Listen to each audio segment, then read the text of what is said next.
Good evening, everyone. Sorry for the delay. We had some paperwork clarifications to go through.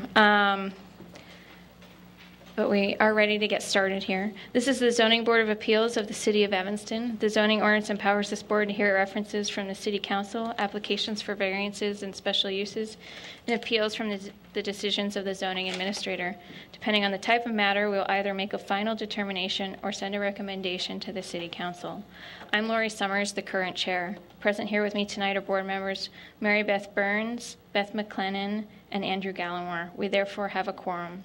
Also present from city staff are Melissa Klotz and Ken Cox. This is a formal hearing, and we have rules that govern our proceedings. Our most important rule is that only one person may speak at a time. It is not just civility, but it is necessary to accurately record our proceedings. Anyone who wishes to address the board regarding any matter on the agenda will have an opportunity to do so at the appropriate time. Our normal procedure is that we hear first from the staff on the documents in the file. We will then receive testimony and other evidence from the applicant or appellant. After the applicant or appellant has completed their initial submission, any person who has a legal interest in real property located within 500 feet of the property that is the subject of the application or appeal may then present evidence, reasonably question witnesses, or seek a continuance of the hearing. Next, others who wish to make a statement regarding the matter may do so at that time. When all opposing testimony and other statements have been received, the applicant or appellant will be given an opportunity for rebuttal or a closing statement. Board members may ask questions of anyone offering testimony or statements at any time. All testimony and statements will be under oath. Although we do not apply the strict rules of evidence, we ask that you limit your testimony or statement to your own personal knowledge. When you testify or make a statement, please tell us your name and address, and be sure to print your name on the sign-up sheet that was provided at the entrance. Because we do not have a court reporter, it is imperative that you speak at our microphone so that your testimony or statement will be recorded. We are audio and video recorded in this space and subject to broadcast. When all of the testimony, other evidence, and statements have been received, we will close the record and begin our deliberations. We usually try to end around 11 p.m., and I know that we have a semi-full agenda, so we may get closer to that tonight. So we will kind of track that and keep you guys aware of where we think we're at.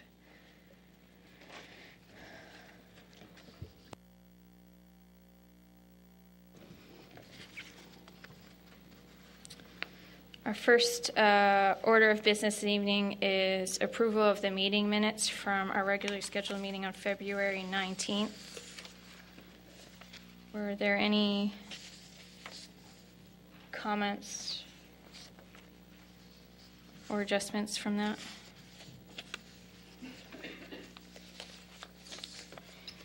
Seeing none, is there a motion regarding approval of those minutes?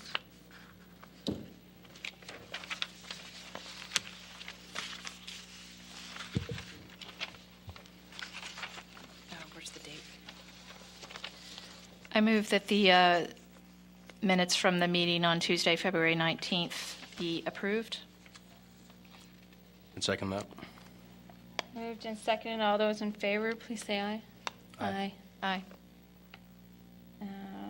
And I will note that Mary Beth was absent from that meeting, and therefore she has abstained from the vote.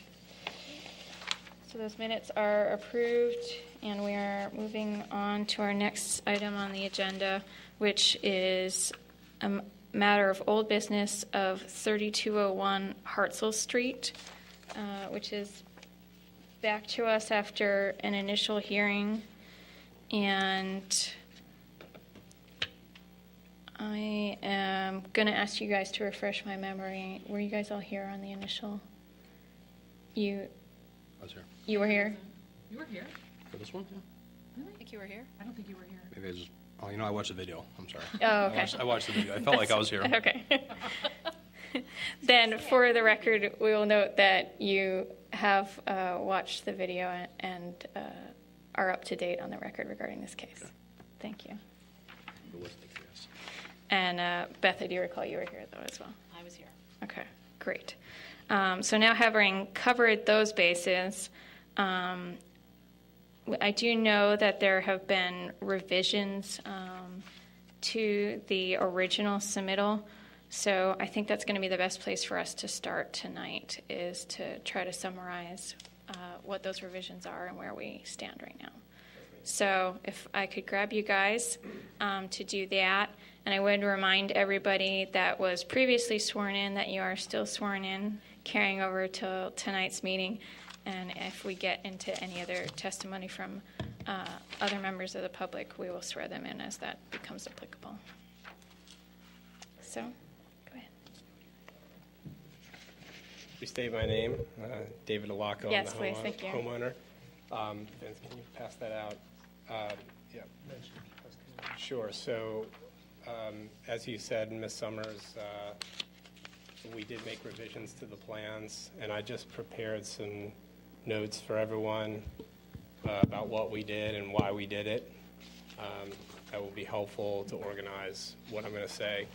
Thanks a lot for the continuance. I certainly learned a lot in the last 6 weeks. So. I'm going to hold you for just a second. I don't believe we had any appellant's exhibits previously, so we can correct this if not. But so for that, what I'm going to do is take the packet that you've just provided with summary information and call it appellant's A. Appellant's A. Thank you. All yours. Great, all mine. So as you guys are aware, we made substantial changes to the proposal since we last met. I want to do really 4 things. I want to talk about the changes that we made in context to the things that I heard from the board. I also want to talk both from the board and from Mr. Gentile. I also want to talk about the changes that we made in terms of a study that I did on other houses that have been improved in the area. And I want to talk about neighbor support, third. And last, I want to talk a little bit more about why we want to do this project to this house. I'm just starting here on the first page. Title page has my kids. I'm their dad, 3 of them.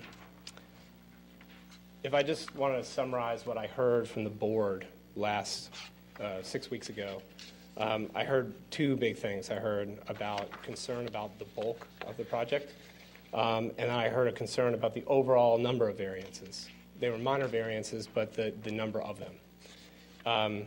And from Mr. Gentile, we heard, I think, something slightly different, concerns about the lot coverage itself, and then also sunlight and view. We made 5 substantial changes. We went back to the drawing board at our expense and made changes to the plans accordingly. In general, we eliminated 2 of the 4 variances, so we're only requesting 2 variances now. One is the setback from the street. As the board is aware, the house is only 5.5 feet from the property line. It's supposed to be 15 feet from the property line. It has been that way since 1930. And we're asking for a 10-foot variance there, a minor variance. And then also the lot size coverage of 36%. Our previous request was 39.1%. So we've reduced the size of the project substantially. We no longer need impervious surface variance. We're well below that. And the side yard setback from Mr. Gentile's property is no longer necessary. Additionally, we moved the mudroom east, and we made it 1 story. This also made the project smaller, but the intention was to improve the light and the view. As the staff has said in their report prior to this meeting, you can now see from the back windows of the Mr. Gentile's house over the property and over this 1-story mudroom. Additionally, the north end, or the backyard, the new plans only extend 20 inches beyond the existing footprint of the house. So the current footprint, the new plans are 20 inches to the north. And we tried to get that as tight as possible to, again, address bulk, address lot size coverage, and also improve the light and view that Mr. Gentile was talking about. Can I ask a quick question? Do you have a plat that shows the new site plan? I believe it's in the document. The one you just Right there, handed out? That's it, right Yeah, there. it's on the new drawings. That's in there's- the packet, information. Yep. It's on the same plan as the first floor. Yeah, it's a little tiny one on Ah. top of the. Sorry, thanks. Yeah, I had to actually blow it up to measure it. I think it's 20 inches. I measured it myself. It might be a little more than that. but- Okay. but, yeah. Sorry, I measured that myself. We also, there was some discussion about the rise of the house itself and the eave, and you can see we reduced the ridge height and the west side eave by 18% to address light and view as well.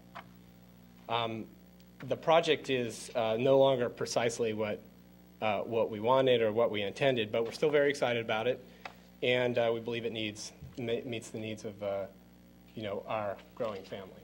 When I moved into the house in 2004, I had a daughter that was about this big, I don't know, 2 feet, and she just turned 9 yesterday, and there are 2 boys behind her, and all 5 of us are sharing a bathroom upstairs that was last remodeled in 1954. So that's one of the driving forces here. The next page is sort of a different view of what I just talked about. Ms. Burns, you had a lot of things to say about the bulk and size, in particular at the hearing 6 weeks ago, and they were quite moving to me, actually. And I went back and I actually pulled 22 projects that had been done in the surrounding area to understand, not intended to be fully inclusive of every project that ever had been done, but I just want to understand what was normal. What do people do when they have a lot size issue and they want to improve their property? What is typical in asking for and granting variances? And this is the result of my work. So I looked at 22 properties. The 9 that are shown here were the closest in lot size, lot width, and scope of project. So I eliminated lot sizes that were just slightly substandard. I eliminated lot widths that were slightly substandard, and most importantly, I eliminated projects that were, where people are just adding garages or things like that. I wanted to focus on projects in which people were making substantial improvements, additions, adding bedrooms, whatever. And in the 3rd column of my chart there, you can see the scope and purpose of each project.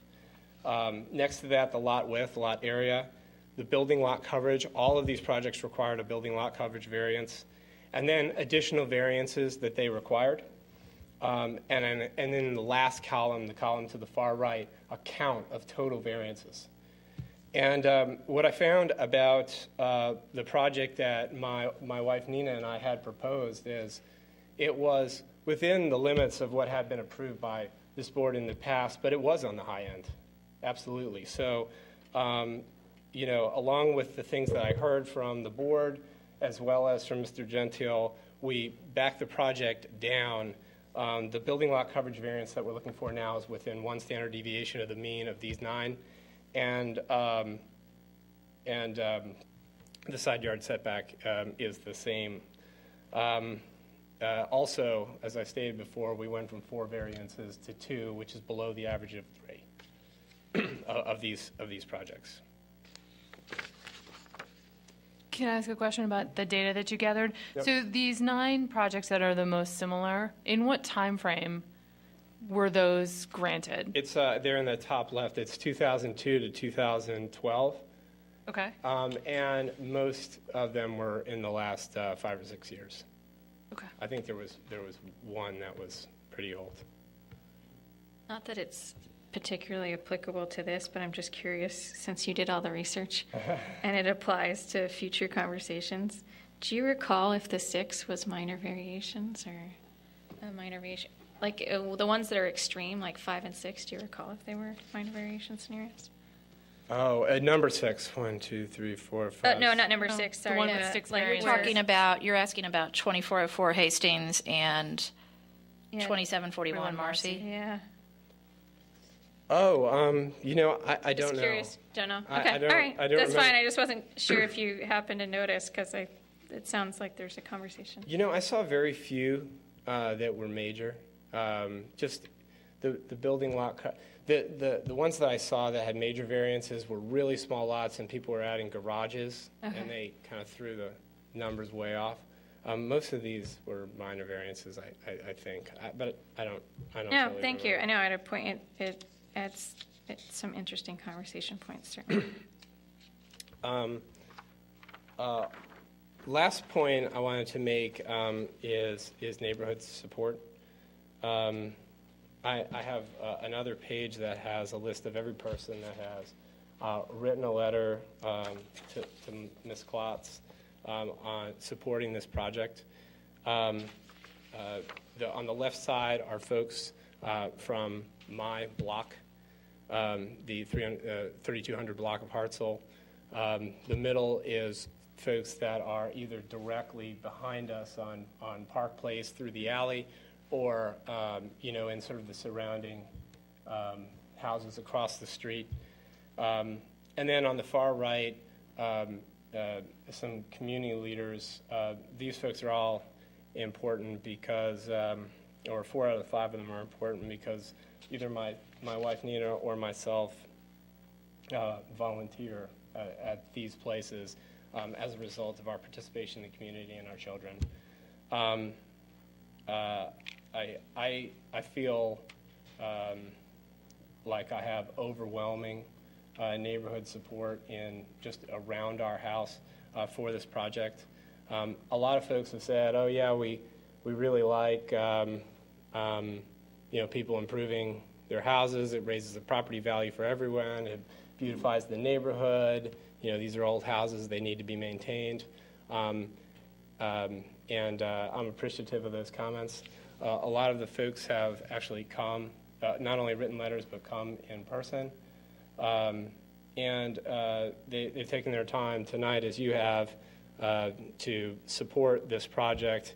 And I think it's because, not because they want their property value to increase, but, we're deeply entwined in each other's lives. I take care of these folks' kids, they take care of mine, and we're deeply, deeply invested in the neighborhood. So that's why all these folks have come out, and so they supported our project, and I'm grateful for them being here. In particular, I wanted to call out 2 of the folks, Rob Broom and Eric Lepton. Both will be affected by this construction, both before and after. Rob lives across the street on Highland, and Eric lives kitty corner through the alley. These guys will have to live through the construction and its headaches, and they'll also have to look at my house every day when construction is completed, if I can get there. Carol Cyrus is also on the list here. She lives directly north of me through the alley, and probably is the person that will be most affected by this project. So I just want to make sure that you guys, if you can stand up and show your support of the project. So I have these two guys. Thanks very much for being here, guys. I really appreciate it.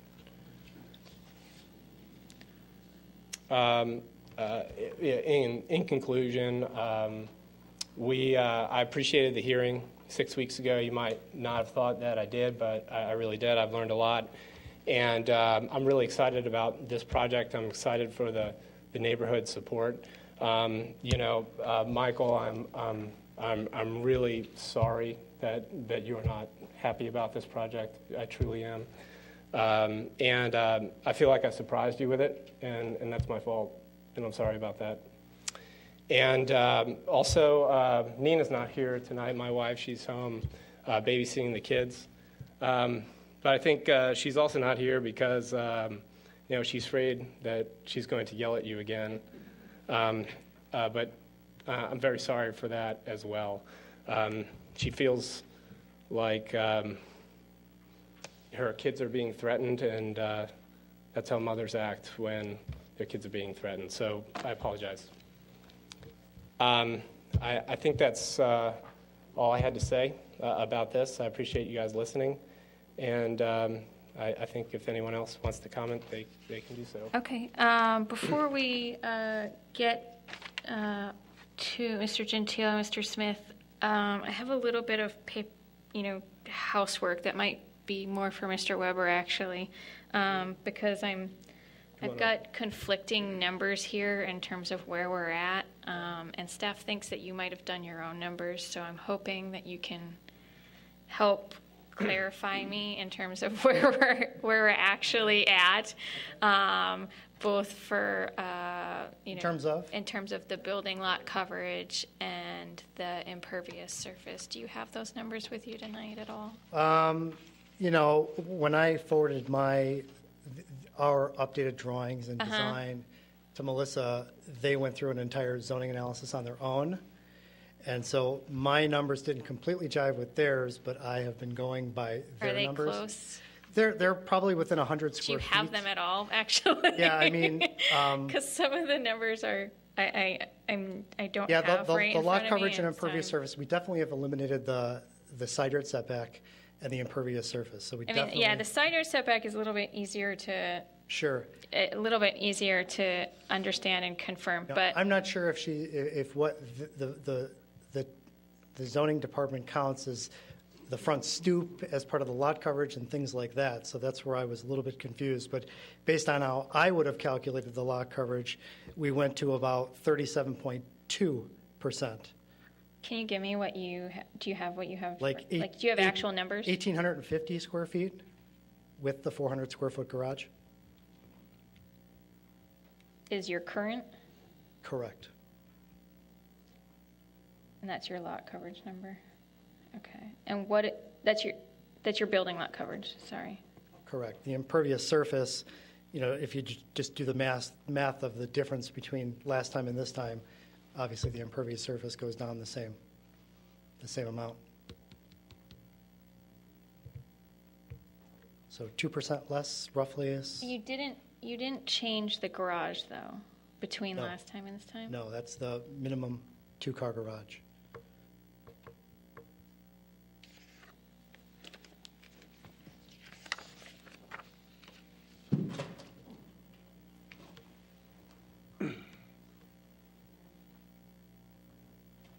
Sorry, I can be over particular about things, and it's a blessing and a curse. And so I was running the numbers today and trying to make everything jive, and I just wasn't quite getting My only, the jive. So you were at 18, do you have your old number for building lot coverage? well, I can look at the original zoning analysis done by the zoning department. Yeah. It's right here. See, the old number, Yeah, they have 1945? 1945.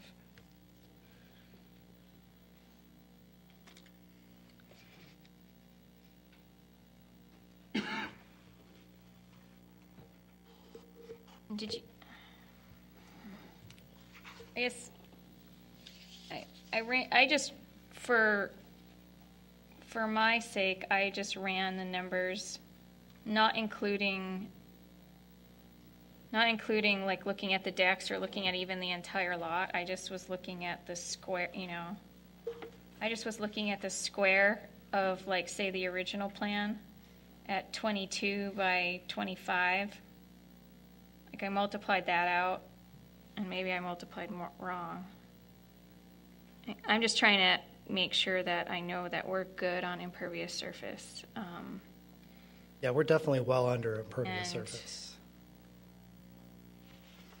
Before we get too far down the road here. So I'm getting 550 when I do that then.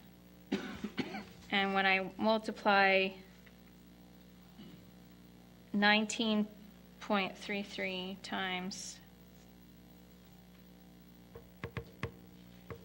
24.16. Let me know if you think I'm looking at the wrong dimensions at any point. On the new plan, I get 467.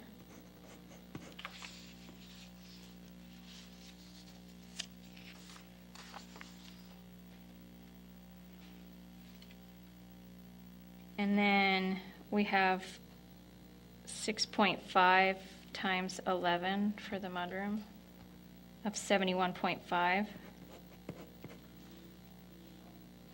And when I add those two together, I get 538.5.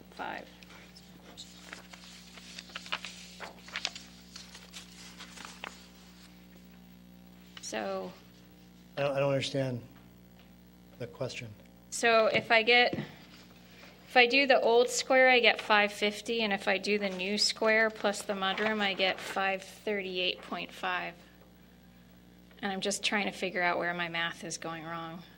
Yeah, I don't know if Melissa, I don't know who does the zoning analysis in the village, and I don't know if But- Melissa can speak to Yeah, that. that's why I was just trying to I was hoping that you guys had calculations where, My question is whether the original zoning analysis done by the village was actually inaccurate. that's why I'm trying to set that aside for 2 seconds. Right. And rely on your numbers for 2 seconds What do you and think? say, 37.2? Yeah, I think when I really look at the figures, I think the new lot coverage with the new addition, taking away the old garage, so the net new square footage lot coverage of the habitable space, 1458. is your existing building lot Less coverage? garage, 1458. Add 400, that's actually 1858, Okay. or 37.4%. That's the current proposal, though, is The 14. one we're discussing today, yes. Yeah, is 1458 plus the 400 for the garage. Correct. And I'm just trying to understand. I'm trying to understand that relative to your previous proposal. I don't know that the previous proposal is on the table anymore. I don't know that it is necessarily, but I'm saying I'm trying to understand.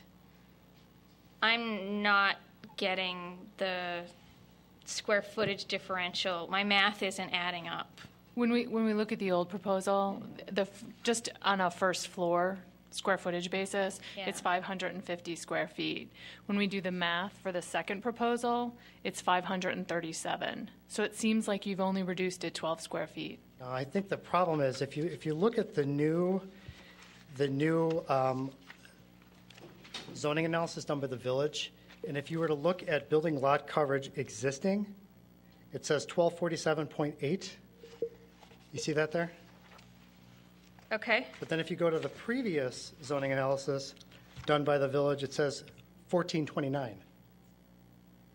And I think the village actually included the old garage as part of their zoning analysis, but I could be completely wrong. But do you see our point, though, is that when we look at the square footage between the old plan and the new plan, it seems as though, although No, what I'm saying is you've made it smaller, I think the old square footage was wrong, because but that column should be the same. But again, it's just for the square footage of the addition. We just multiply 22 feet by 25 feet, which were the overalls of that addition. So that's 550 square feet. That's why I was trying to use your numbers. I was trying to say, okay, what did you have previously for impervious surface coverage, and what do you have now for impervious surface coverage? Because I'm trying to understand, I'm only getting a differential in plan. If I ignore the city for 2 seconds and just count on your numbers, I'm only getting a differential in plan of 12 square feet. No, that Which can't doesn't be. make sense Which to us. doesn't, Not at all. which isn't, so that's why I'm trying to get to, if I put that aside completely for a second and just look at how you would have analyzed it, because you would have analyzed it consistently doing it the Yeah, same. these numbers are, Right. what's that? It's the garage, right? Because we're removing the garage. We're removing the existing garage and then Yeah. adding a new 500 garage. 500 and whatever. Yeah. Because you thought you were over on impervious before, based on your No, I didn't. calculations. I didn't. You didn't. That was actually, that came back on the zoning analysis. That wasn't, that was the fourth one I wasn't planning on needing. Okay. My initial, if you were to look at my initial application, it doesn't have impervious surface on it. I thought I Okay. met it. I thought I met it. Okay. All right, we might be getting somewhere here then. So when I got the zoning analysis back from Martin Travis, the fourth one was actually a surprise to me. But who am I to, argue with the numbers? Okay. They do their analysis.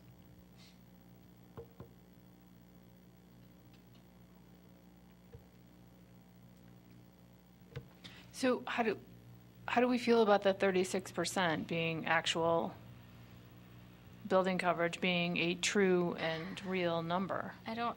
I think that's. Does I anybody think have that's any- up to Melissa and any- how they analyze the square Right. footage. I don't. Do you have any real confidence in that? I'm not trusting it right now. Not Melissa's fault. Just saying that I'm not trusting it right now. So,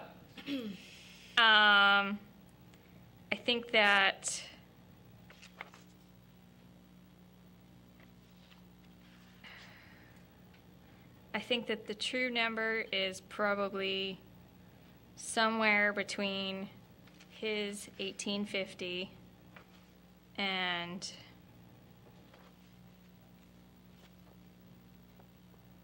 The 1786 from last time. yeah, I mean the true number is probably closer to his. No, it's actually the 1850. new one. It's between 1850 and, In fact, you didn't count the stoop in the front.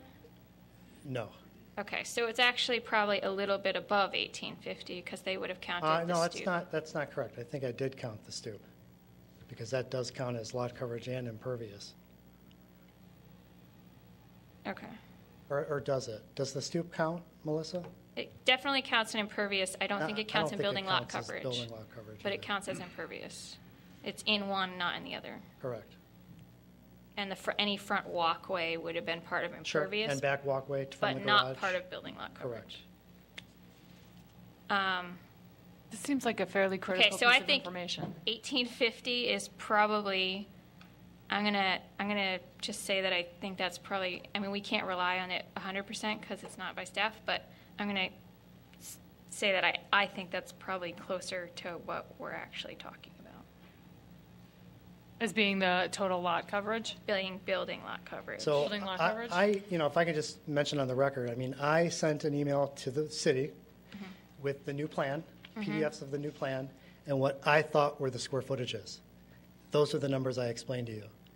They came back with something totally different, and it was just explained to me that those are the official numbers. And for the record, there was no discussion about why there was that discrepancy. No. So if we look just from the math perspective, if we look at a number that's more in the 1850, we're really at a lot coverage of 37.2%. Okay. Correct.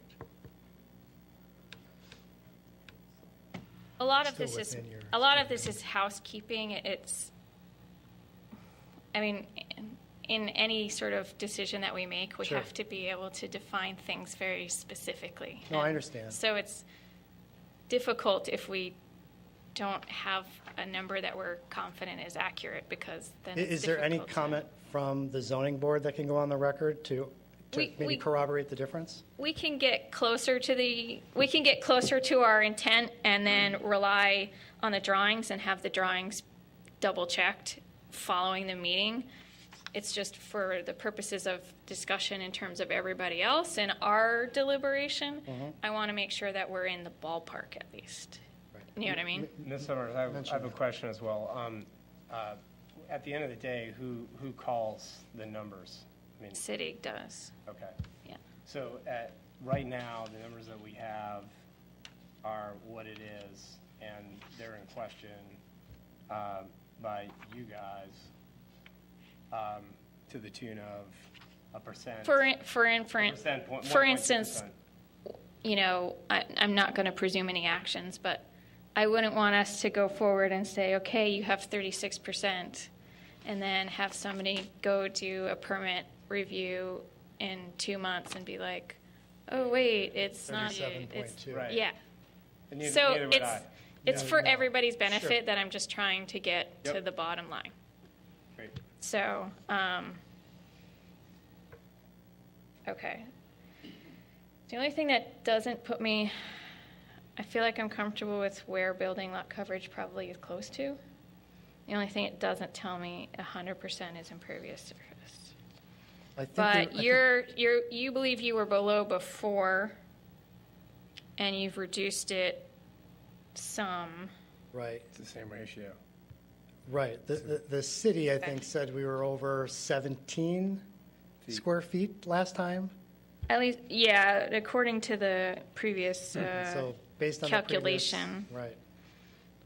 Which is why I brought it up, because according to this calculation, you were over 17, and according to my calculations, I was only getting you guys at a minus 12 on your building footprint, which meant I wasn't hitting the minus, I wasn't covering the 17 differential.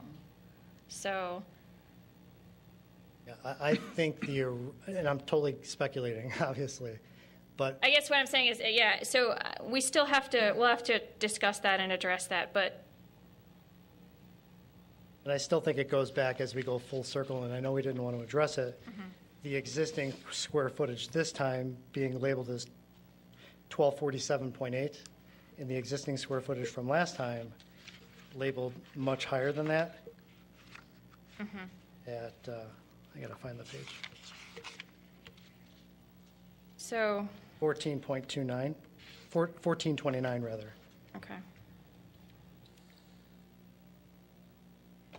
So, Lori, help me out logically here. If the floor plan is really, 12 square feet less, how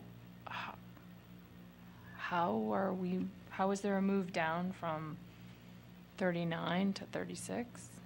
Well, there's not a move from 39 It's a to 36. suggestion that It's it was never 39? It was always close to 37. If what you're saying, if you were to take that logic forward, then it never was 39. It's either a lot closer to 39 or it was never at 39, but one way or another, I highly doubt it's at 36. Right. I Okay. think it's closer to 37. It didn't go down that much. Right, because it's 12 square feet. And I doubt that it's that much lower than what he calculated. But what we're sort of figuring out here is that it was in fact compliant No. from the get-go. More No. compliant, No, it was, more the compliant. building lot coverage was maybe. No, oh, I'm sorry, I was The back to building lot impervious coverage surface, was sorry. probably Yeah. slightly more compliant. The impervious surface, in terms of impervious surface, we're splitting peas here down to like whether or not that's actually a variance or not still. So, Well, I Right, mean, if you were that's what to- that's what I was asking. Right. Because that's an interesting piece of this argument. is Yeah, If if it was never a variance that should have been asked for and granted in the first place, that takes them down. Remember, we were upset that there's too many variances. Right, but the question now is it actually, because it's so close, is it really off the table? Or Oh, I when see what you're when the saying. math is double checked, right. are we back to needing that variance? I think the impervious surface goes down by virtue of the new design as well, because It does, but it there's less goes down. sidewalk, Less sidewalk? yeah, from the garage to, because that was part of the impervious surface, was the sidewalk from the garage to the old porch. And the old porch was bigger too. So the impervious surface isn't just reflective of how we changed the building footprint, it's reflective of how we changed Right. the total, Right. impervious surface. That's a little area. bit less too. Not probably the 160 square feet, but a little bit less. Okay. All right. I don't know that we're going to solve that in these 2 seconds. So what I think I would like to do now Should say it's still- is, I don't understand their numbers. sorry? I just so I understand what you guys are talking about, Are you, Ms. Summers, are you saying that you think the building lot coverage is close to 1850? Yeah, I mean, I have no specific, I haven't tried to run the whole billing calculation by myself. I'm just saying, given the information that I have on hand, Yeah. I'm inclined to believe that the truth is somewhere closer to that That's, at the moment. and what's the size of the lot? It's 4962. 4962, and then what's that number? 1850 over 4962? Well, that's our 37.2 or 4. Yes, 37.2, okay. That's that 37-ish number that we're talking Yeah. about. Okay, great. for building And then- lot coverage. And then impervious surface Allowable is 45%. allowable is 45%. And there's a question as to whether that variance is even needed at all in this design. Yes. Only because we can't make the numbers work. We're not sure if you actually don't need it. You guys are presenting it as you don't need it. We just don't know that those numbers are. Yeah, okay, great. Support that. That helps me. So what I want to say is, on my second page, or I guess it's page 3, whatever the building lot coverage is, actually, whatever it really is, provided that it's in this range, somewhere between 36 and 37 and a half, I still feel like it is in the zone. It's within one standard deviation of the mean of the projects that I studied. So I just want to be on the record on how I feel about No, it. understood. And I think what is Wait, Ms. most Summers, critical to, one oh, other sorry. thing, one other thing. On the impervious surface, Mm-hmm. I want to be below that variance.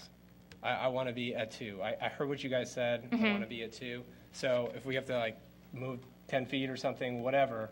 I mean, wanna aren't be we there. at the situation where if they do some pervious pavers or something, I mean, Totally. we're talking Completely. literally, That's we're why- talking Yes. less than a There may percentage. be a scenario, Totally. that's Gravel why I'm saying path. This was 3-foot wide we have sidewalk, which- mechanisms to deal with that a little bit more broadly. I prefer not to do it if I don't have to, but we can deal with that on a more broad base and say there will not be that variance one way or another. We think we're right in that ballpark, so one way or another, that's not on the table. Great, that's what I want to hear. I want Okay. to hear that it's only 2, that. If you guys are comfortable with that, Sure, then yeah. I say that we move forward with that as our consideration then for the rest of the meeting. Great. Okay. Agreed.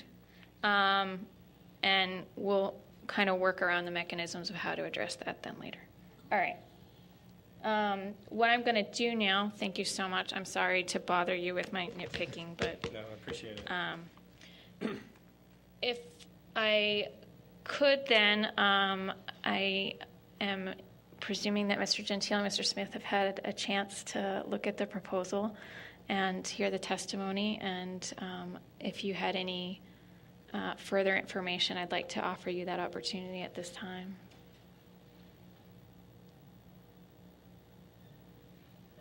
Otherwise, we can go to the public if you'd like to hold. Well, just preliminarily, Madam Chairman, it's kind of an odd situation procedurally because we were here a month ago and thought we were going to go forward. We got a continuance at the applicant's request before they had finished their case in chief, saying they wanted to get some additional information. In the interim, we've got a new plan. We've got apparently a new determination by the zoning administrator.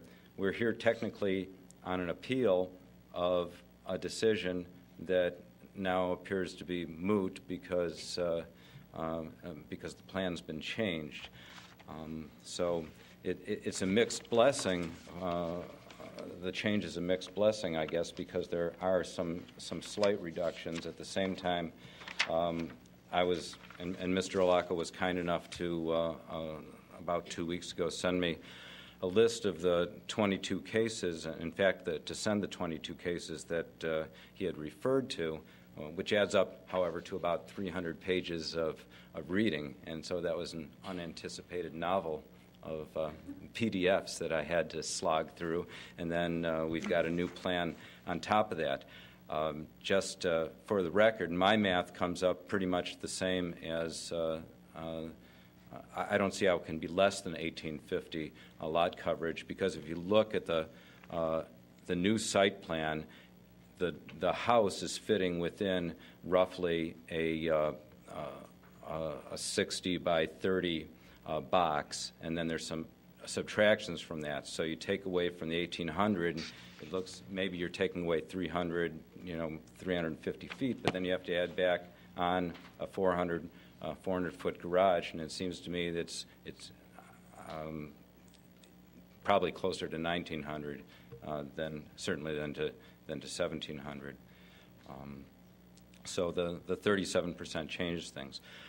Just as a matter of procedure, I'd like to ask a couple of questions of Mr. Alaco related to what he presented. Certainly. Yeah, or grab maybe, Ken, do you have the extra one? All right. Okay. This guy's okay. Mr. Alaco. As long as you both can be heard on the microphone, that's the key. Mr. Alaco, the 22 cases you sent me, and certainly the 9 that you've identified, don't have any instances from the years 2004, 2005, 2006, and 2007, when, as we all know, the country and Evanston were in the midst of a building boom. Did you look only for cases where variances were granted? Yes. Now, of the 9 that you've identified, how many of those have a building lot coverage greater than 37.2%? One does. So, and you looked, you went all the way back to 2002, correct? Right.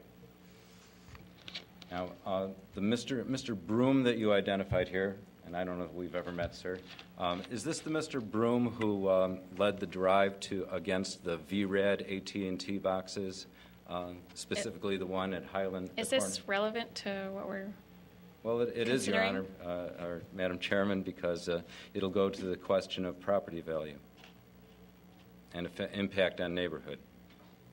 Okay, I'll give you a little bit of leeway here. I should probably let Rob answer that question. Good evening, sir. I'm going to have to actually swear you in, and then I'm going to ask you to give us your name and address. Do you swear or affirm to tell the truth throughout the course of these proceedings? Yes, I do.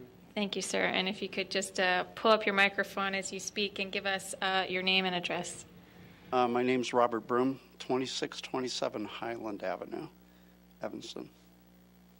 And I'm right across the Highland from David. So the question was The I question was the was what? leader of the Stop the Box? Well, there was you recall the Stop the Box movement. Yeah. And I'm referring to the VRAD boxes, the AT&T UVerse boxes that were appearing on parkways and throughout Evanston, correct? Right. Okay. And there was no hearing process. They just appeared. Right, and which was upsetting to many of us. There was one that was proposed for the corner of Highland and Hartzell, isn't that correct? Right. And that's the corner where you and Mr. Alaco live? Yes. And a website, or I don't know if I want to call it a movement, I'll let you characterize it, but there was an effort to prevent these boxes from being put in or to modify the conditions, correct? There was. And I have in my records and in emails anyway a Mr. Broom who was involved in that, and was that you? I was involved, but I wouldn't say I was the leader of that. Well, you're very There were modest. some prominent people in Evanston that were involved in that. Did you sign a petition that was submitted to the city at the time? I don't remember. Wasn't it your position at the time that those boxes were unsightly and decreased property values in the neighborhood? I was more opposed to the process that they could be put in without any kind of hearing from the neighborhood. Are you saying that you weren't opposed to them being there if there had been better process? Like I said, I was deeply opposed to the fact that we could have something like that built right in front of our picture window with no due process. Mr. Smith, sorry, but if we could get to the point of more quickly about how this relates to this case, even, I guess, just generally. I mean, I'm not sure exactly how that, I mean, obviously, the citizens are concerned about their property values. I have no more questions for Mr. Broom, but, so he can sit down, but and because I was in the middle of questioning Mr. Olaco, I don't know that I want to go into argument about it, but if the chairman wishes, I'm happy to tie it up. I'm not seeing the tie-in, and maybe we need just general testimony. I'm just not seeing the tie-in in terms of how that relates to the question, other than concern about property values, which this board is charged with being considerate of, and I'm sure most of the citizens in Evanston are concerned with as well. Well, one of the great things about Evanston is that people will, band together in support of their neighbors when they're asked, and they'll try and protect their neighborhood. What we saw with the VRAD box was a lot of people, in fact, a lot of the names who are on what's been submitted to this board as via hearsay evidence, I have to point out, is most of them are not available to be cross-examined on their statements, but the thrust of the movement on the VRAD boxes was that these boxes, which are about the size of a refrigerator or a washer and dryer combined, were going to impact neighborhood. They were unsightly. They were a blight. They were a threat to our way of life. And it was, in my mind, a legitimate complaint. And so when people get up and say, oh, Mr. Gentile is going to have a brick wall outside of his window going up to his second floor, but that doesn't affect the quality of life. It seems to me a little inconsistent, and that what we're seeing is more of a group movement rather than attention to the actual facts that are operant, and maybe an inability to put oneself in the position of somebody who's directly adjacent. We could all see the VRAD boxes. They were out there, but really they're much smaller than this edition or any edition are going to be. So that's where I was going with that. That's all I have to say about it. Okay, thank you. Do you have any more questions for me? I have no more questions for you, Mr. Hall. Thank you, sir.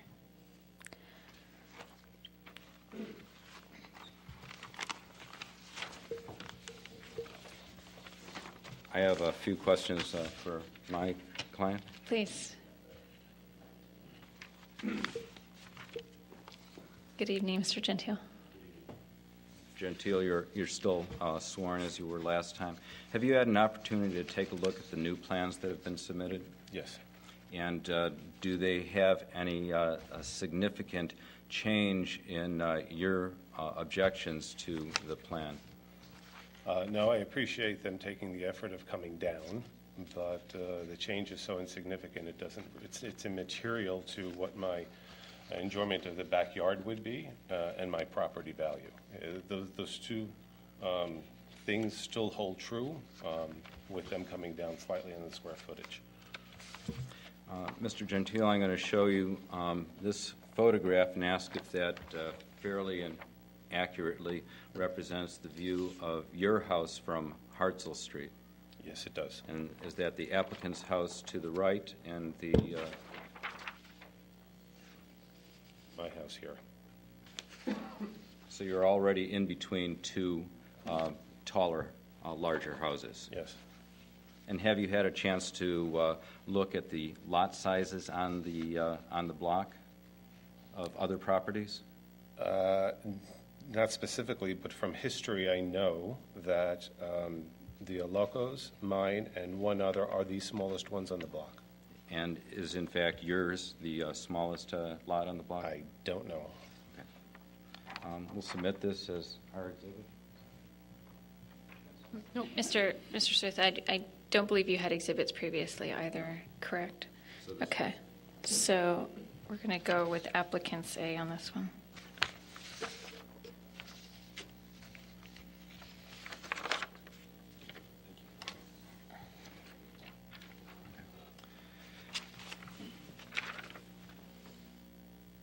Mr. Gentile, I'm going to show you another photograph and ask you what it represents. This is my house to the left with the 3201 house on the right. And there's a peak in the middle facing your house. Do you see that? Yes, there is. Or perhaps it would be called a gable. And to the left of that, in this picture, there's an eave which currently doesn't exist, correct? This doesn't exist. I don't know. I'll represent some commissioners that have taken from your drawing, just extended out added that eave.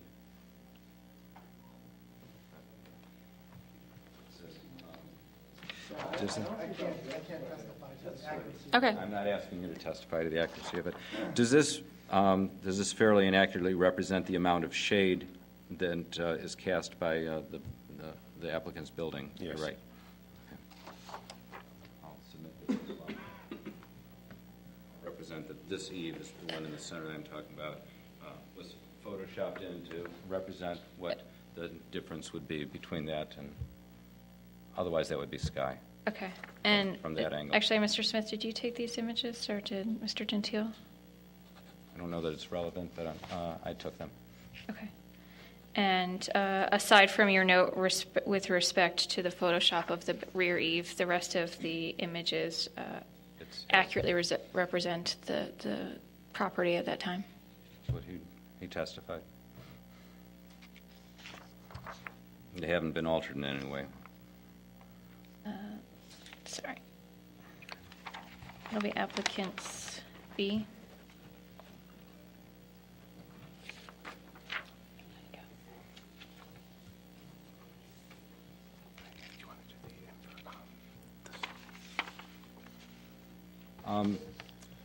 That's something new. Right.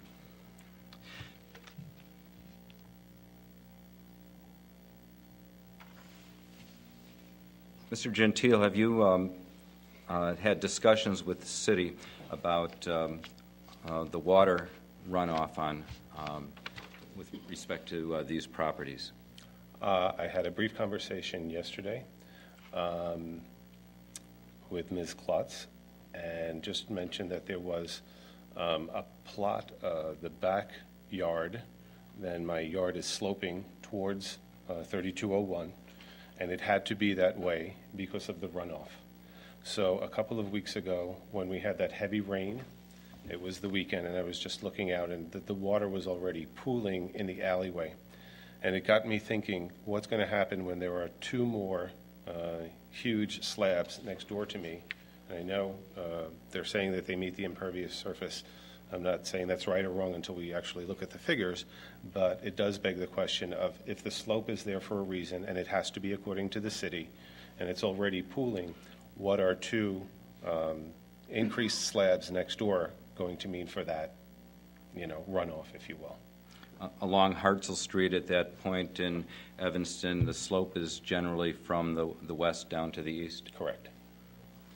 Running from Grosse Pointe Road down Yes. towards the canal, et cetera. Excuse me.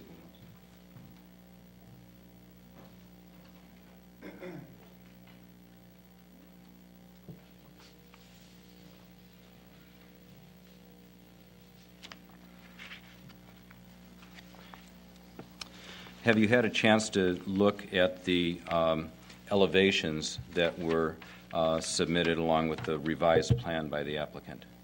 I took a look at the elevations as they were given to me by the city of Evanston 5 years ago or so. No, I don't mean the heights. The views. They call it an elevation. Oh, yeah, yes. The side elevation. Yes, I have. And from the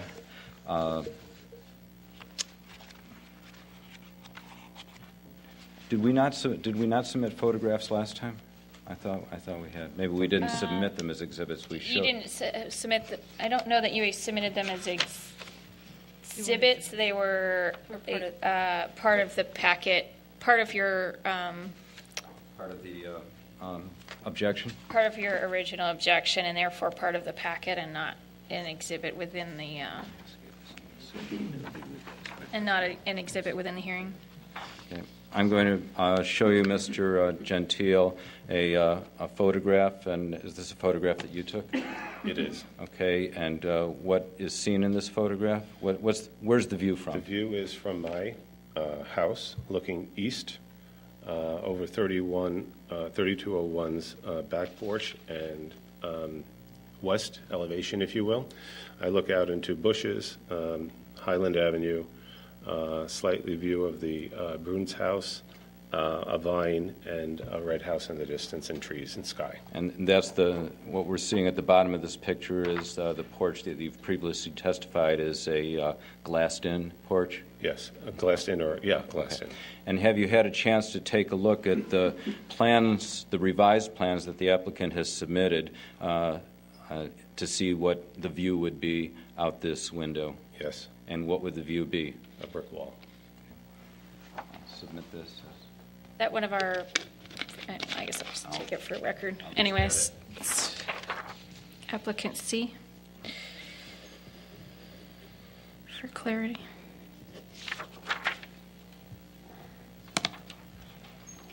That's all the questions I have for Mr. Gentile at this time. Okay, thank you.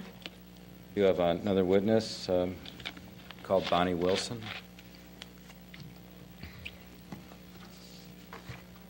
Good evening, Ms. Wilson. I'm going to swear you in at this time. Okay. Do you swear or affirm to tell the truth throughout the course of these proceedings? And if I could have your name and address, please. Bonnie Wilson, 530 Hinman in Evanston.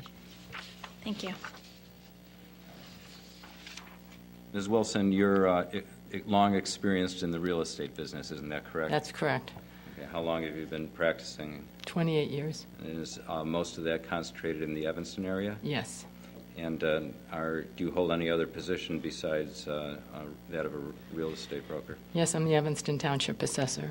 So you're well familiar with property values in Evanston. Correct. And what's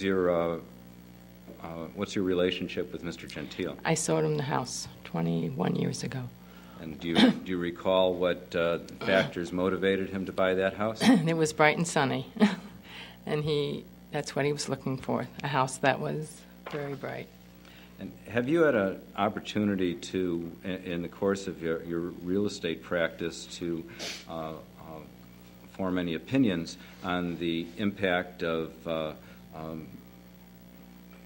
bright sunlight and open space on the value of property?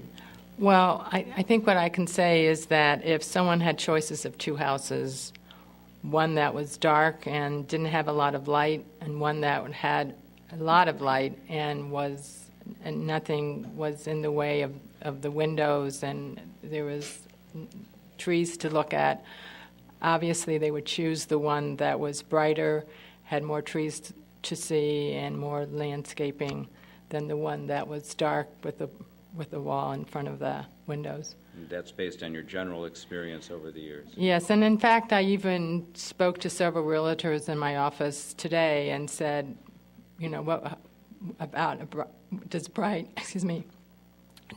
and sunny houses sell faster, or do people like them more? And they said, yes, they do. They both agree that bright and sunny homes will sell faster, and also people like them better than homes that aren't. And did you do any independent research to try and ascertain the impact of, say, listings that say lots of light and those that don't?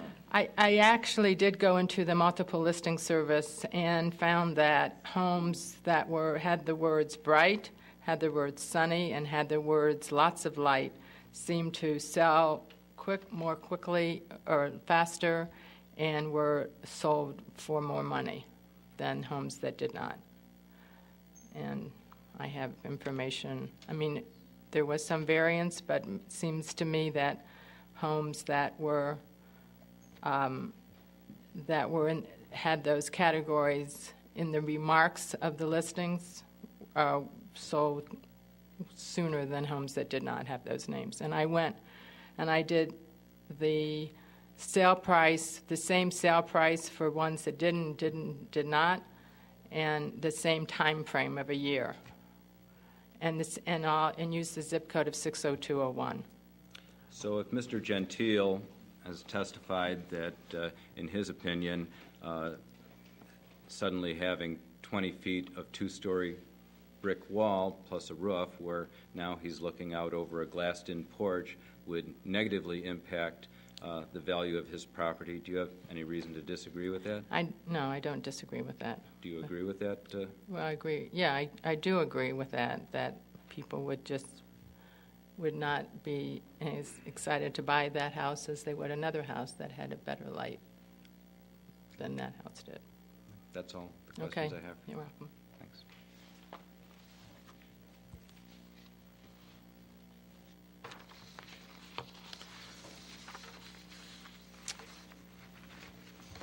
The remainder of what I have will just be argument, commissioners.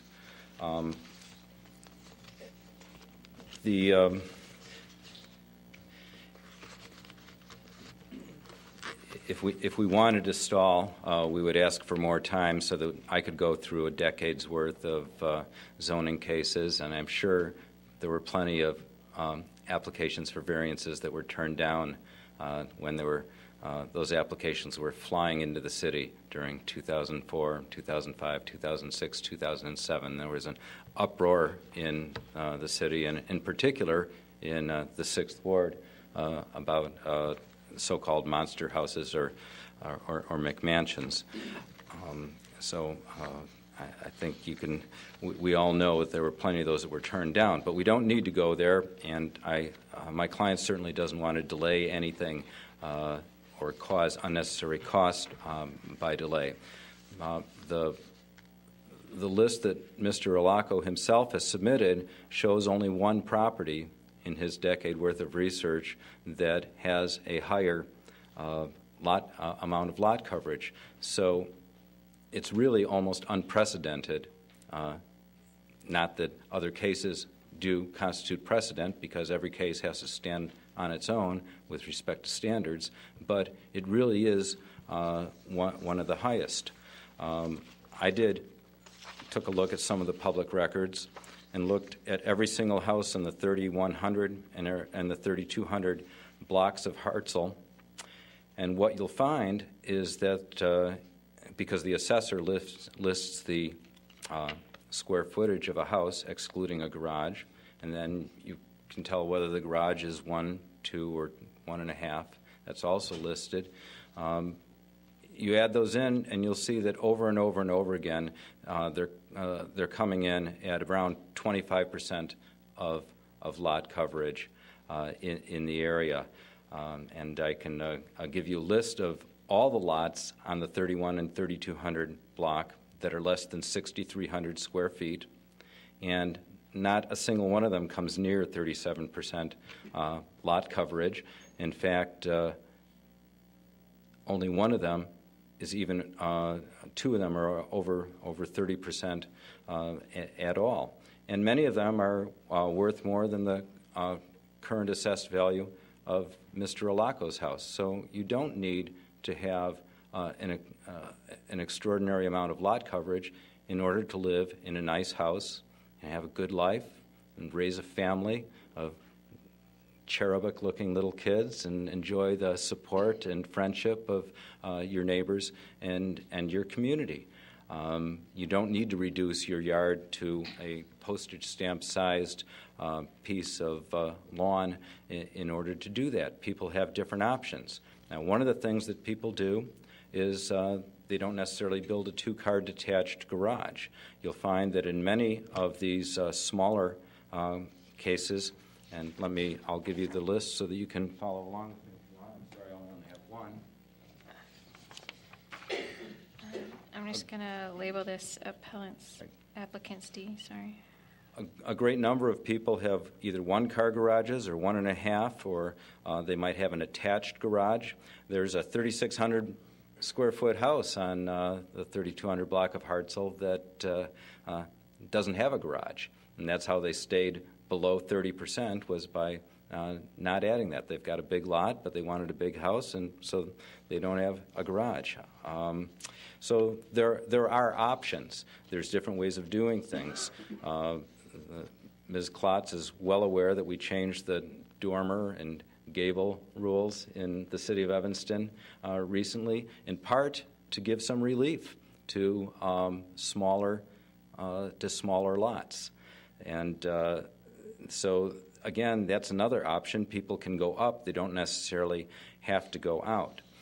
If you compare the two plans that were submitted, the second plan does indeed appear to be a little smaller in square footage, yet it's also actually protruding further, unless I'm misreading it, towards the garage than the previous plan. The difference being that instead of being a block, it's now it's pulled back a little bit on the edges, and then has the one-story mudroom sticking out. From the point of view of a window that's in the middle of that, facing the middle of that addition, it's really irrelevant because Mr. Gentile, from his angle, really won't see the mudroom anyway. He'll be looking at best at a little sliver between the corner of the two-story addition and the garage. The uncontradicted testimony of Mr. Gentile is that it will impact his property. I have nothing but respect for people who can organize and for people who can rally the support of neighbors. I've done a lot of it myself, and I congratulate Mr. Alaco on doing so, and Mr. Tendam, you ought to watch your back. You've got there's an organizer in this neighborhood. But none of the folks who have submitted letters of support have to live in Mr. Gentile's house, look out his window, tend to his tomatoes, deal with the impacts of the addition. He is the adjoining property because it's a corner lot. There's a lot to the north, but it's across an alley, and there's a large number of large shrubs, evergreens, tall arbor vitae that surround the property. So all this becomes relevant to the concept of standards, because a zoning case isn't a popularity contest or a poll, and it's a matter of right. Property is something that's constitutionally guaranteed, and the reason we have these rules is so that people's property rights aren't impacted or taken away without due process. And Evanston has standards for that. One of the standards is that there needs to be a hardship. Hardship used to mean, it was pretty strictly applied, that you could get no economic return whatsoever from a property in order to be considered a hardship. Now we use the phrase hardship or difficulty, and the emphasis seems to be on a meaning that's closer to difficulty, but I don't think that's what the zoning law originally intended, because we then ask whether the situation was self-created or not. The question of self-creation is relevant to the question of how did we get to the situation. And one property owner stands in the shoes of their predecessor. You don't get to be in a better position just because you just bought a property. If the person who originally built the house at 3201 was coming in for this relief and had lived in it for 90 years and was now a 120-year-old person coming in and asking for that relief, the situation would still have been self-created by them. They bought that property, they built that house. The conditions are what the conditions have been. I look at it as, say you've got a parking lot that's got 15 spaces that can be leased or bought, and 14 of them are for regular size, and one says for compact cars only. Now you buy an SUV. Do you get to park the SUV in the compact car lot, or do you get just because it's hard if you can't? Well, I mean, you bought the car, you knew what the lot was. Public records show that Mr. Alaco got a $120,000 reduction in the market value of his house from the assessor last year. I should hire him. And figure out how I can do the same thing. But the fact of the matter is that you pay less for smaller lots, you pay lower taxes for smaller lots, and part of the reason is that there's a relationship in Evanston between the size of a lot and what you can build on that. And the reason for that is for the protection of people in the position of Mr. Gentile, because in most places, a smaller lot is going to have many next to them. It so happens that most of the lots on Hartzell are bigger. Without digging into the records, we don't know how this particular 2 lots came to be. But it's for the protection. It's specifically for the protection of people in Mr. Gentile's spot. He's already living on one of the smallest, if not the smallest lot on the block, and I'll represent that the assessor's records show that it is the smallest lot on the block, in between 2 taller houses, and it's hard to see how an additional 20 feet of brick wall alongside, coupled with a garage in the backyard next to him, can't make him feel even more hemmed in. So we ask, is this hardship self-created? I'd argue that, in effect, it is self-created because the choices the self-creation goes to, say you've got a giant cottonwood tree that's come up that you never planted and nobody else planted, or there's you're digging and you find that, as they did when they were building Sherman Plaza, that there was this massive piece of immovable granite that needed to be blasted or something, exceptions that are more akin to an act of God. Everything here, every condition was created by people and by the predecessors of the folks who are now arguing it. Are the changes the minimum necessary to achieve the result? Well, the experience of other folks in the neighborhood is that they're putting on additions that by and large, don't reach this level of lot coverage. And so there seem to be it seems to be more than the minimum necessary. You could have a 1-car garage and achieve a lower lot coverage. You could eliminate the mudroom. A mudroom's not a necessity. It's a nice thing to have. I'd love to have one, but it would add square feet, and I can't do it because I'd stick out into the front yard and run against zoning laws. And that's why we have these laws. So there's a question of self-creation. There's a question of whether it's the minimum necessary. There's a question of whether it's necessary at all.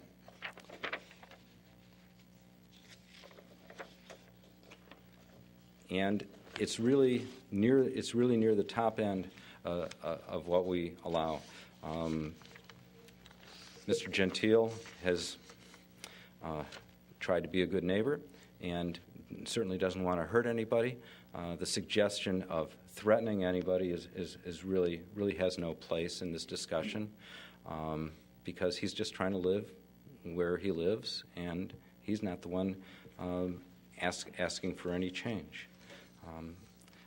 So, in sum, if you compare this to the standards that are required to be met, the problem is that it just doesn't meet the standards of being the minimum necessary to achieve the result.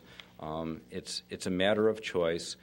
Buyers and builders all have options. I don't blame anybody for asking for what they want. If you don't ask, you don't get. But what you desire and what you need are 2 different things, and when it impacts on the rights of an adjoining property owner, they have rights too. One thing that was not mentioned in the list of all these supposedly comparable cases was that whether there had been any objection by neighbors. If nobody objects, everything works out fine. And then you're more likely to get a variance. But if somebody does object, our protection of even minorities of one means that we have to observe that process. Thank you, sir. Hey, Lori, what are you planning for next? Because I'm just asking because I'd like to actually go back to Mr. Alaco, sorry, I apologize. I can't seem to remember, Alaco, and Mr. Weber, because I have some questions about some things. Okay. Excuse Sorry. me, sorry to jump on myself. Mr. Gentile would like to say a few words on his own behalf. Absolutely. What I am going to throw out, though, is I still have to go to public comment here. I think we sort of got a little bit ahead of ourselves. So You'd like to do that first? if he's okay with waiting, I think, and he may want to say something afterwards. So I'd rather put it all together. Okay. Thank you. So let's get to your questions, and then we'll go to public comment. Perfect. Okay. Thanks. Can I address some of their comments as well? Yeah. Absolutely. Yeah. Absolutely. Okay. So the question I have for you guys is, I appreciate that you heard what we had to say and tried to respond to those to the best of your ability. I do. I appreciate the effort, and I appreciate all of that stuff. So the questions I have are really, if you follow the zoning board, you will know that I am a strict adherent to minimum change necessary. Because again, I think it helps to keep bulk down and really keeps people on the straight and narrow. So my question here is really about the minimum change necessary. So for example, the closet on the second floor, it's at 7'4". And I know that a standard walk-in closet, a minimum-sized walk-in closet, is really 5 feet. So that seems to be 2.5 feet over. The kitchen downstairs used to be 14 feet. It's now 18 feet. So you've increased space there. So taking the 2.5 feet out doesn't seem like that would be a grave challenge to the plan. And what that would help you do is 2.5 feet times the length of the building is take another 75 square feet out of the overall, which now takes you from 37 down to 35. And you start to get towards the lower end of what some of those variances that were being requested. Rather than being the second highest, you become more in the middle of the pack by just trying to minimize some of those spaces. So I guess what I'm asking you, is there a reason that they're that large? Can you bring them to the minimum necessary? Ms. Burns? Sure. Can I ask Vince some questions? Absolutely.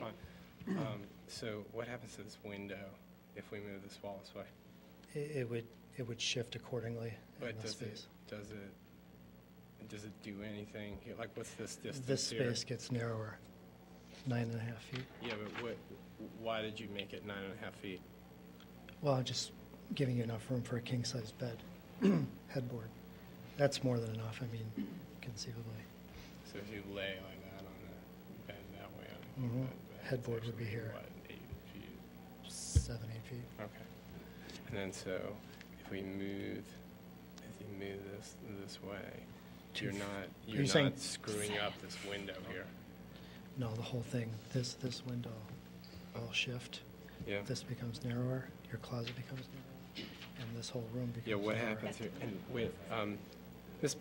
Burns? Yes, Did sure. you say that the kitchen was 18 feet and was 14 feet? Is that right? Yes, Technically, that's right. based on the new dimensions. Because it's all Because of based the on outside mudroom. wall. You don't have the mudroom there. Right. The mudroom moved, so now your kitchen. I get it. Okay. I get it.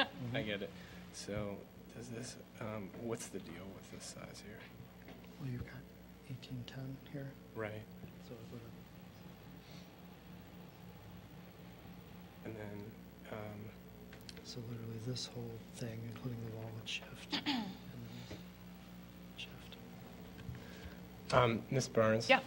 Are you asking me to change the plans 2 feet in?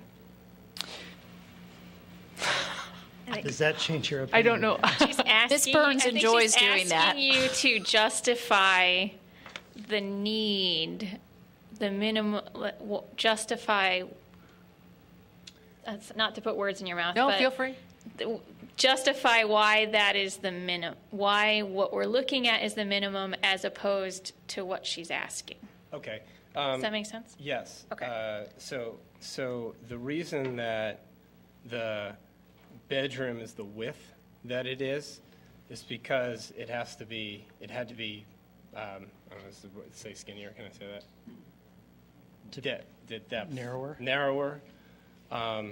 So I think what Vince was trying to do was make sure the bed fit in between the two windows. King-size bed. And then, account for the fact that it's not a box, it's a rectangle because of the street setback. We didn't want to have a major variance on the street setback.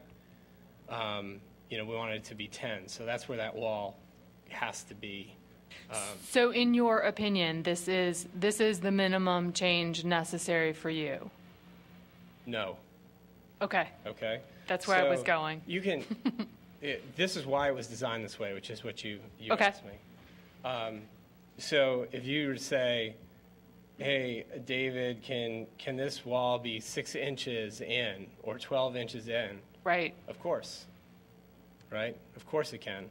And the questions I was asking Vince were, does it do something to the room Right. that makes the room not work? Right, non-functional, Right. absolutely. Just tighter. Okay, and I think there is a limit to this because There is. because the room itself is skinny because of the side yard setback. So if you were asking me to move it 2 feet, I start getting very nervous because of the width of the room, and then also it's the only closet in the room, and we're going to have 2 people sharing it. And linens as well.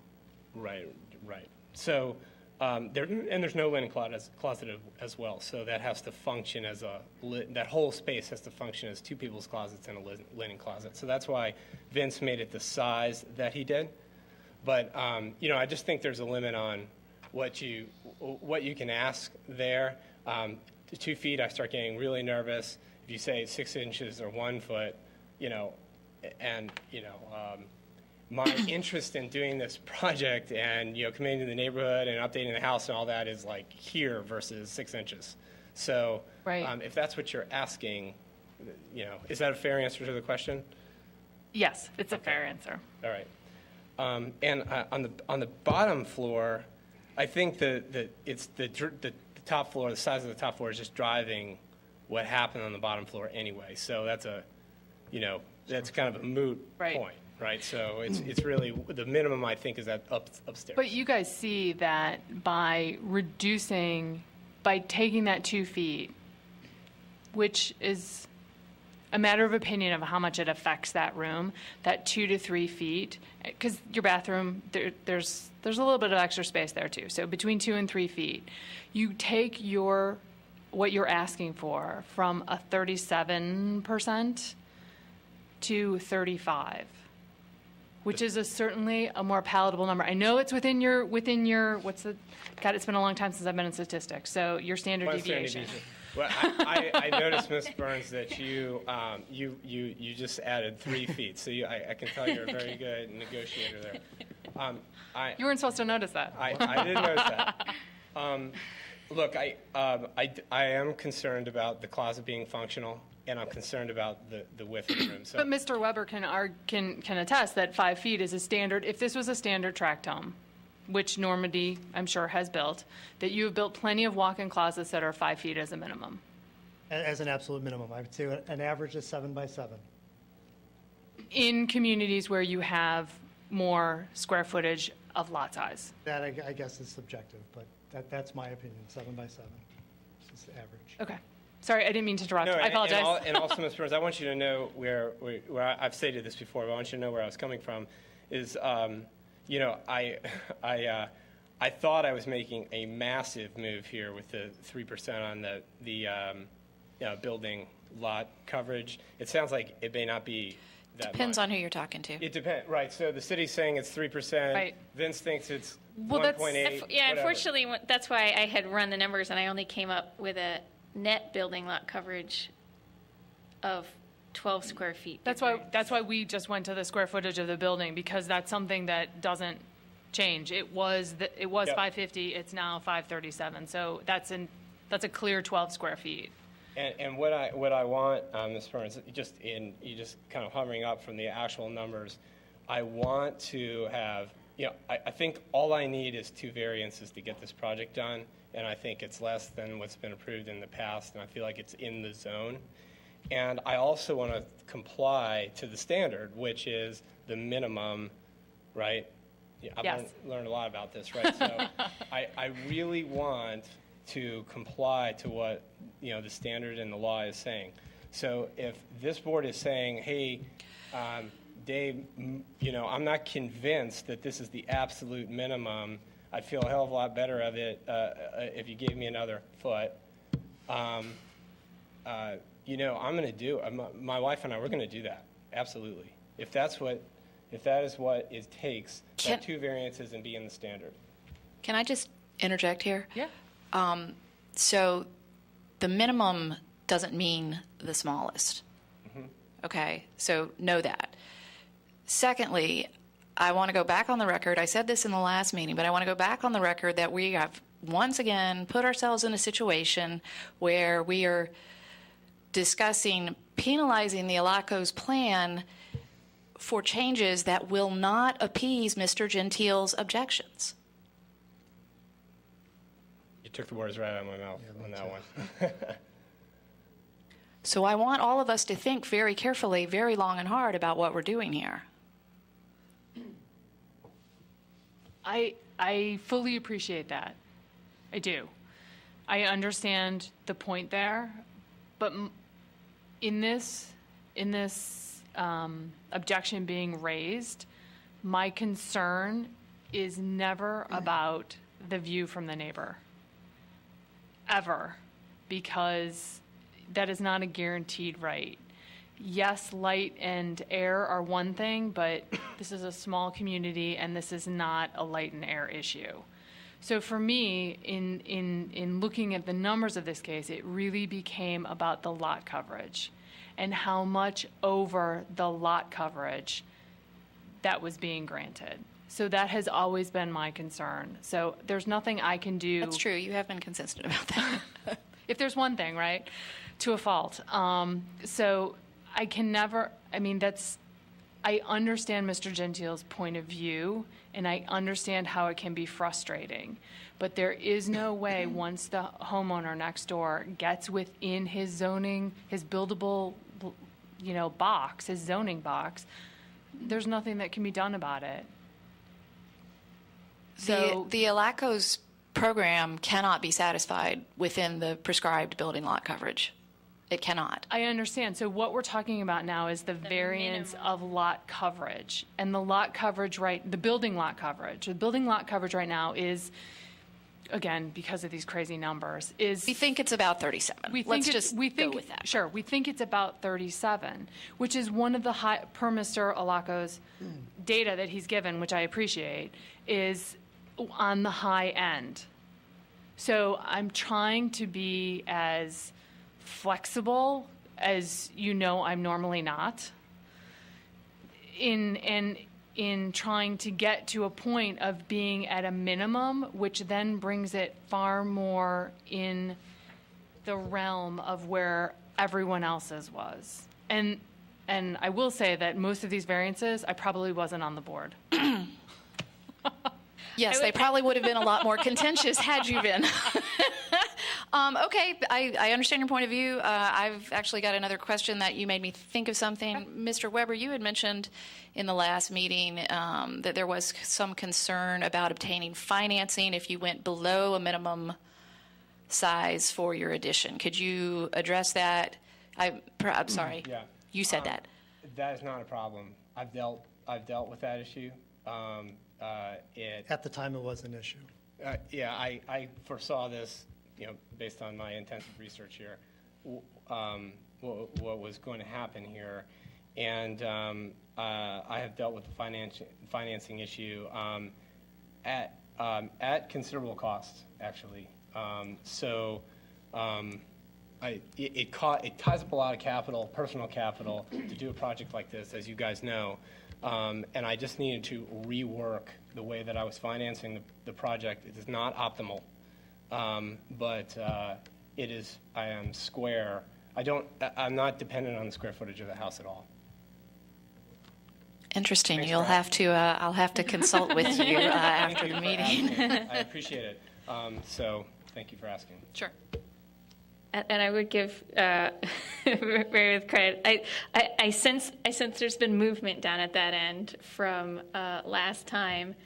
There's movement if there's a continued movement Yes. towards a minimum. Right. But to Beth's point, I feel I'm giving you credit for movement. For movement based on the changes and This is a historic moment, by the you're way. Historic. but you're expressing that you're still having one hang up It'll still Yeah, it comes down to on the Because it's minimum on the- change necessary it's on for the the high building end. lot coverage and Yeah. whether or not we're at that minimum change. So I'm hearing that. Okay. Yeah. Anything? Did you have some? You said you had yeah, you wanna just mention one that? other. No? No. Okay. Okay. I just wanted to touch on a couple points Okay. that were talked about. Wait a minute. I mean, I don't want to stoop there. No, I just wanted to maybe clarify a couple things, Okay. if that's okay. All right. And it isn't to go back and forth, it's just to clarify a couple things. Some discussion was brought up about drainage, flooding, that sort of thing. As you do an addition, I think we all know that part of that process is getting a topographic survey and a grading plan that reflects the addition you're doing. And so I trust that the city will do their due diligence in evaluating that grading plan and making whatever sort of recommendations that are going to be necessary to make that grading not an issue. I wanted to talk about that. And then the other thing I wanted to talk about, and I appreciate hearing some of the testimony about brightness and light. I think it's important to note that we already have a 7-foot high wall at the side of that house that is an existing structure that we'll be taking down. And that structure goes almost 17 feet out. That structure is actually 8 feet tall, so we're really only adding 7 feet more, not a 20-foot wall. There was always this reference of a 20-foot wall. That's not entirely true. The roof goes like this, actually. It does. So the wall itself is about 15 feet, and then the roof goes back. That was another point I just wanted to make. The other was, I'm just having, I understand this notion of taking away light, but yet I have a very hard time coming to the realization that by adding Mr. Alaco's addition, that it's going to make his entire house dark. We're talking about one window, maybe two, when there's 3 other walls in the whole house. That was another point I would like to make. And then I wanted to just talk about this issue of hardship. And, we've never talked about whether we're self-creating the hardship by virtue of doing the addition. I think the hardship is reflecting what of the current situation is actually the hardship that's preventing us from doing the project we want to do.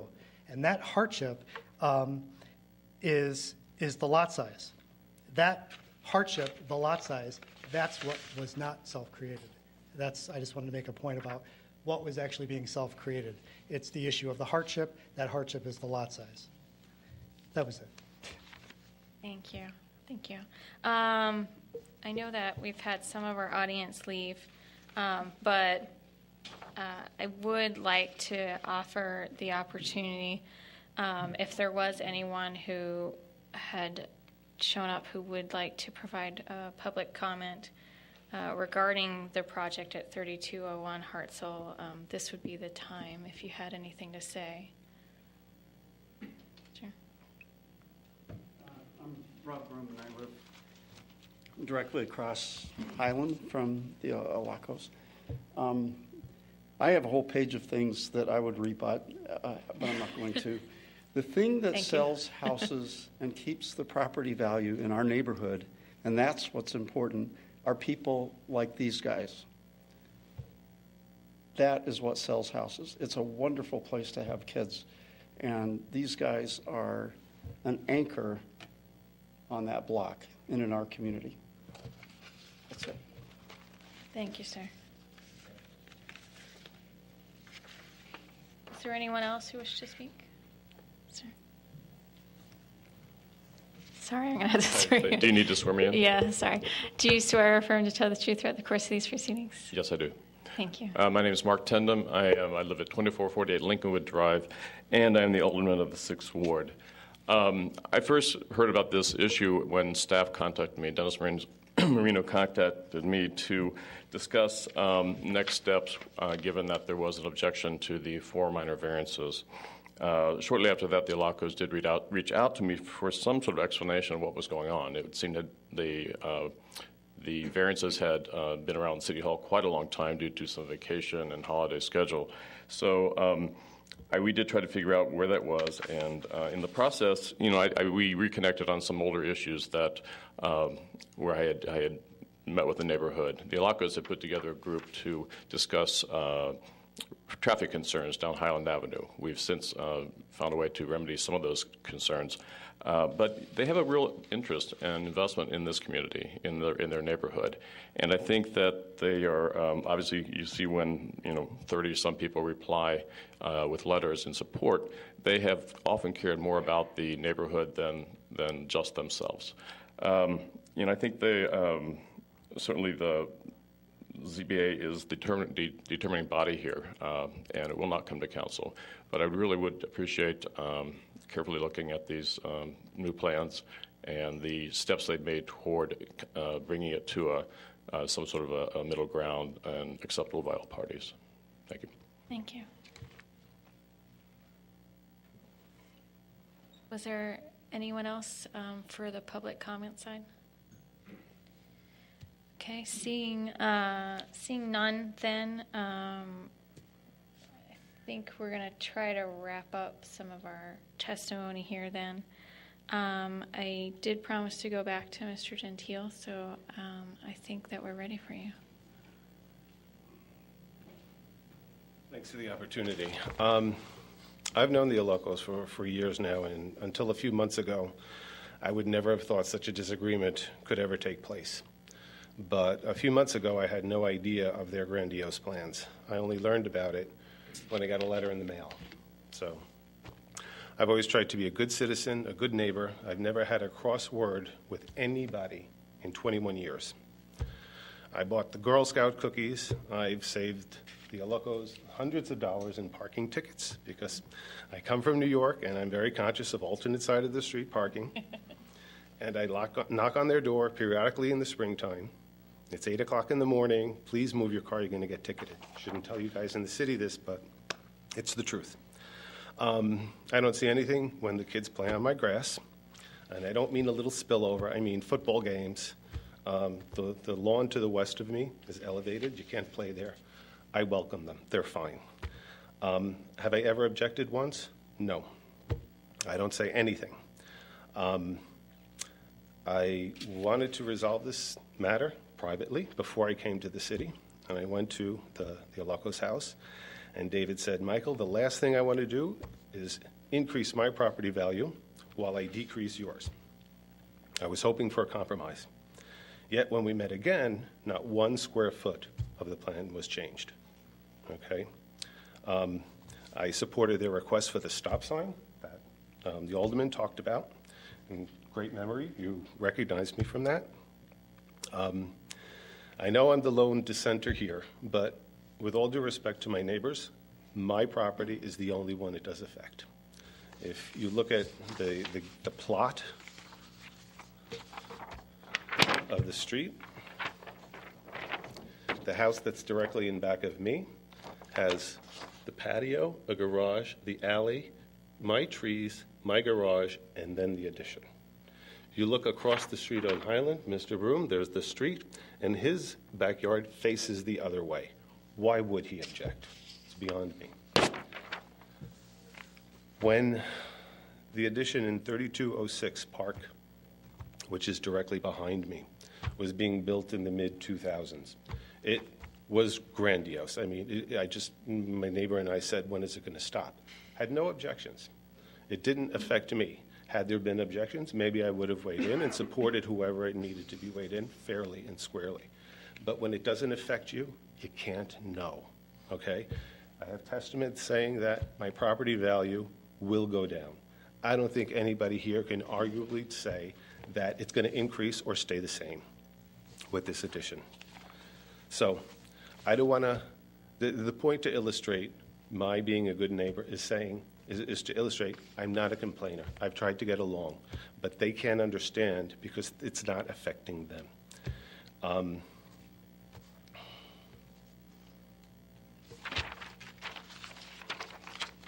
What are my options? I could accept the fact that Evanston grants exceptions and, take the hit on lifestyle, and it is more than light, with all due respect, Ms. Burns. It is the backyard. It's living in the backyard with this imposing structure that never goes away. You can never change your lot. You can never change the house next door. So it's simply too big. I wish it weren't, but it is. The stats are unassailable. Open spaces command better prices. Narrow spaces detract from home values. Can anybody here prove to me that I will not suffer property value? I think not. The risk, if you go with approving this, even at 35%, 35% statistically is 20% higher than 30, which is the ordinance. The risk is all mine. I don't feel that's a reasonable request when you consider walk-in closets, mudrooms, and master suites. Okay? We should be considering the merits of this case and not the one precedent that has been seen or avowed to be similar. I find that if the Alacos say that my property value will not suffer, they're being very cavalier about something that's not theirs. It's mine. And my other neighbors as well, with all due respect to them, I wonder what the support would be if I had one other person here. Unfortunately, I am the only property that is adjacent. And with all due respect to the ZBA, what good are the zoning laws if everybody grants an exception? I'm respectfully asking you to uphold the ordinances that have been developed for the beauty of Evanston. I came here because of the beauty. I don't want to live in Wrigleyville.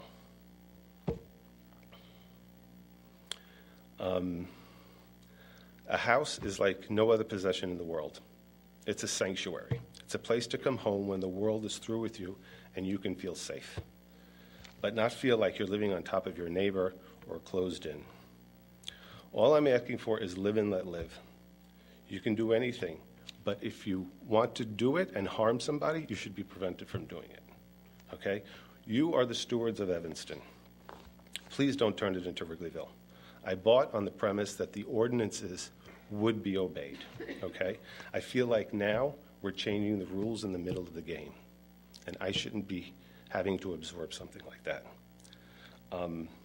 36 is clearly 20% over 30%, and with all due respect, I thank you for listening, but I think I'm done. Thank you, sir. Appreciate it.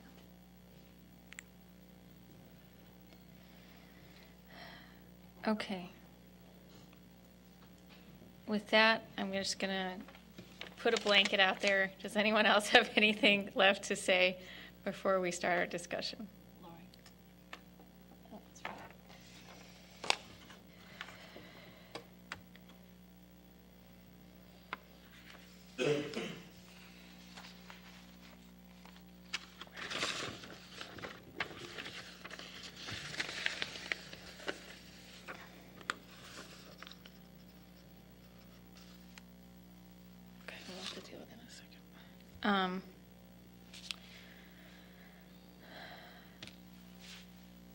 Before I close the record, I just want to get a little bit of us on the table here so that if something comes up in discussion, we can address it.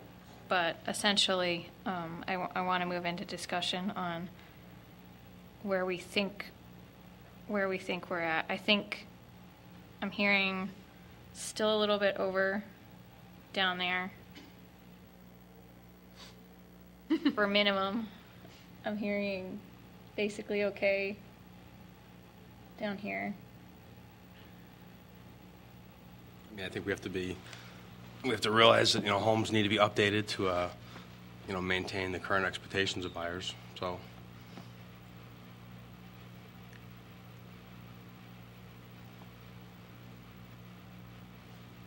But just to be devil's advocate, does every house need to be 4-bedroom, 2.5 bath? There is still a place in the market for a 3-bedroom, 1.5 bath. We're in a neighborhood of, $500,000 plus homes. So if you want a starter house, you don't buy in North Evanston, you buy, where I live by Oakton Street, or you buy in a neighborhood where... Yeah, but that's the beauty of these lots of varying sizes, is that you can get a smaller house in these in a more established neighborhood, so that you have the ability to get in at those. Yeah, but I think when you get to, I agree with you for sure, but I think when you get to a certain price point of $500,000 on up, that you're excluding those buyers anyway. I mean, you're certainly excluding families. I think typically single people, they obviously they can at times, but typically don't buy large, houses of that nature for one person, which is. Except that the Alacos did 10 years ago. Probably I would assume with the expectation that, they were gonna. I would assume that they probably thought they'd add on at that time.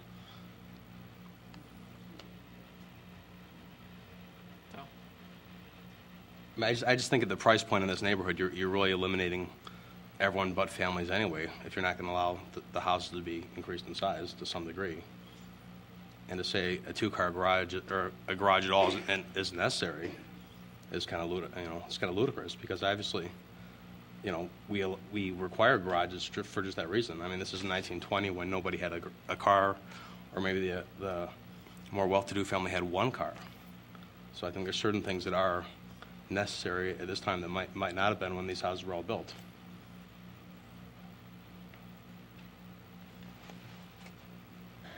All right, I actually have I have a question to go over with legal before we take this to a recommendation of vote. So what I'm going to say, since we've been here for 2 hours, and I've got another note from staff, is that we're going to take 5 minutes to confer with staff, and then we will come back and have a motion and a vote on this.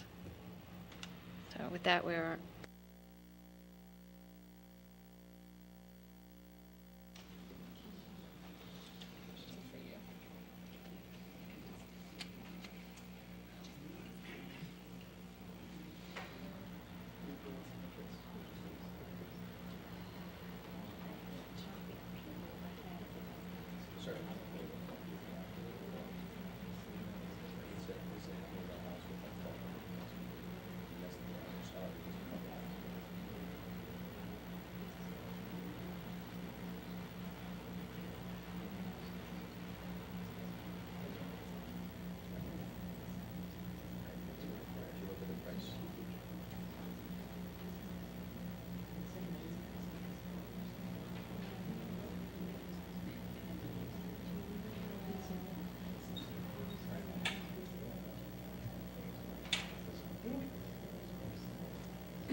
I know, it's just,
seems like it might have buy-in.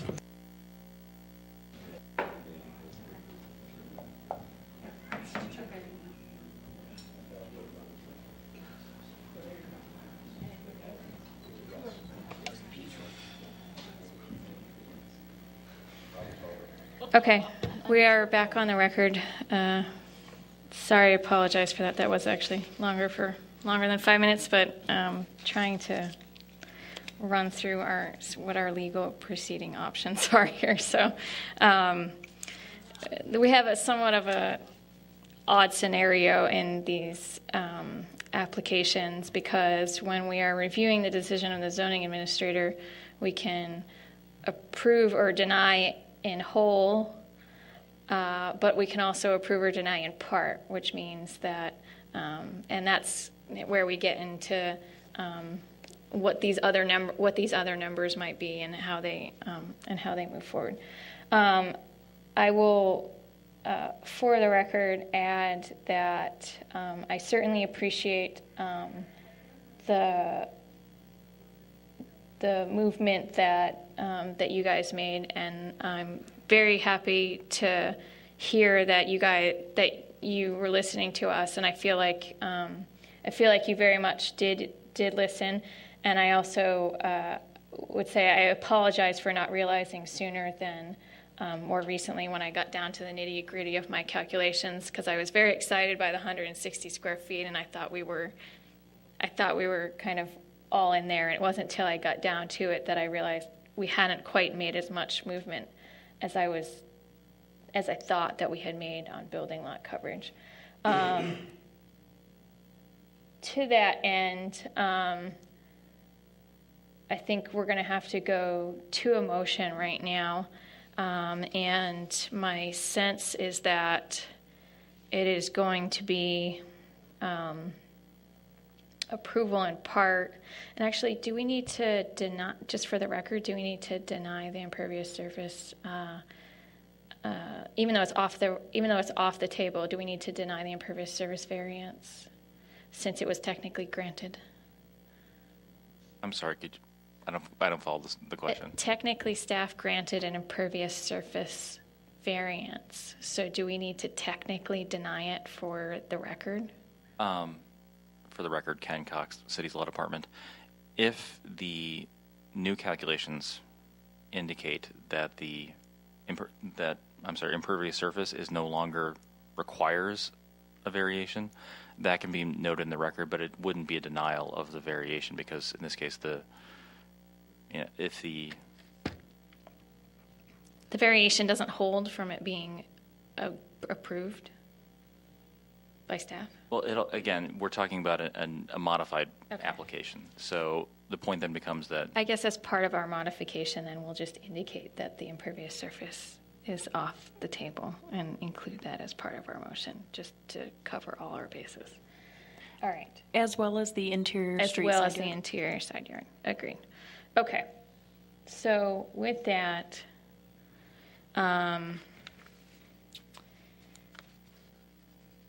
what I'd like to do very quickly is run through, we have the 5 standards for a minor variance, and these are all minor variances still, correct? So I'd like to just run through really quickly. We've had a lot of testimony, and I think everyone's kind of put out their thoughts, but I would like to run through and summarize that with respect to standard number 1. I believe that the board agrees that to an extent there is a practical difficulty with respect to the scale of the property, to the sort of norm within the surrounding blocks.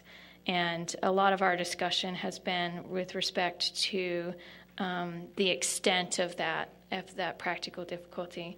But I think that we all agree that there is a practical difficulty that is with respect to the lot size, not self-created by the original applicant for the minor variances. This requested variation will not have a substantial adverse impact on the use, enjoyment, or property values of the adjoining properties. And I think with respect, I think that there's two sides of the coin to this.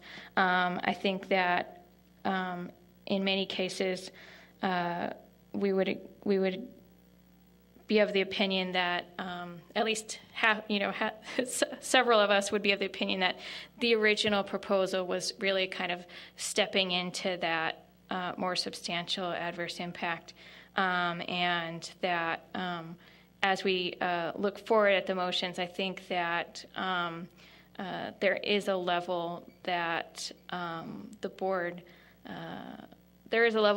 believes, which would be part of the motion, that would not be a substantial adverse impact to the adjoining property.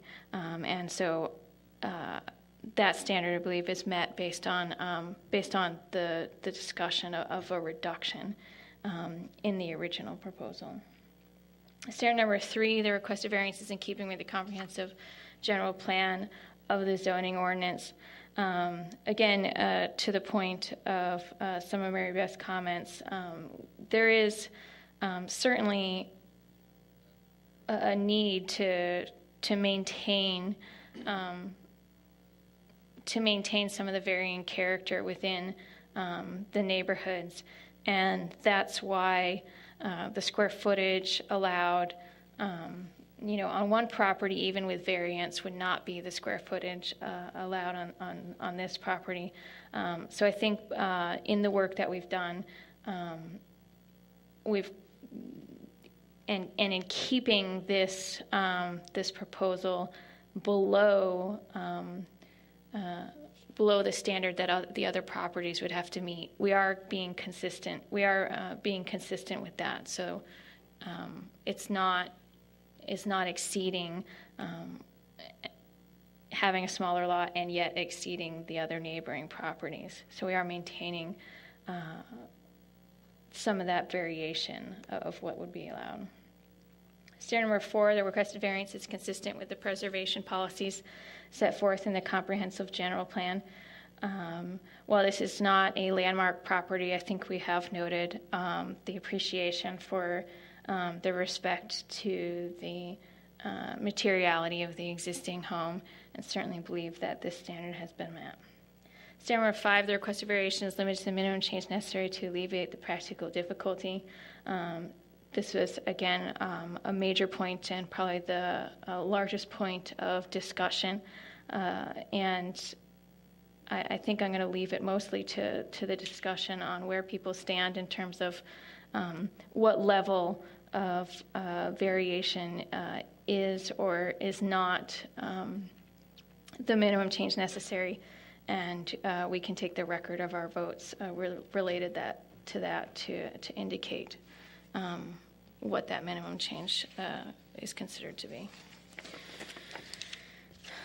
So with that, I believe we are ready for somebody to work out a motion with respect to this case.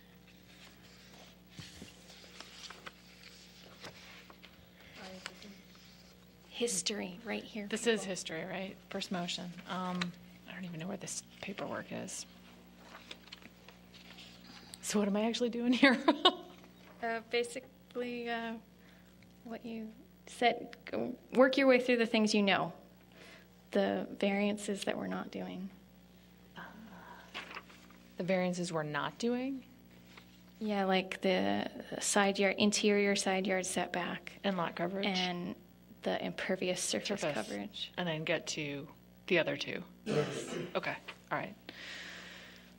I move in the matter 13 ZMJV-0001, 3201 Hartzell Street, that we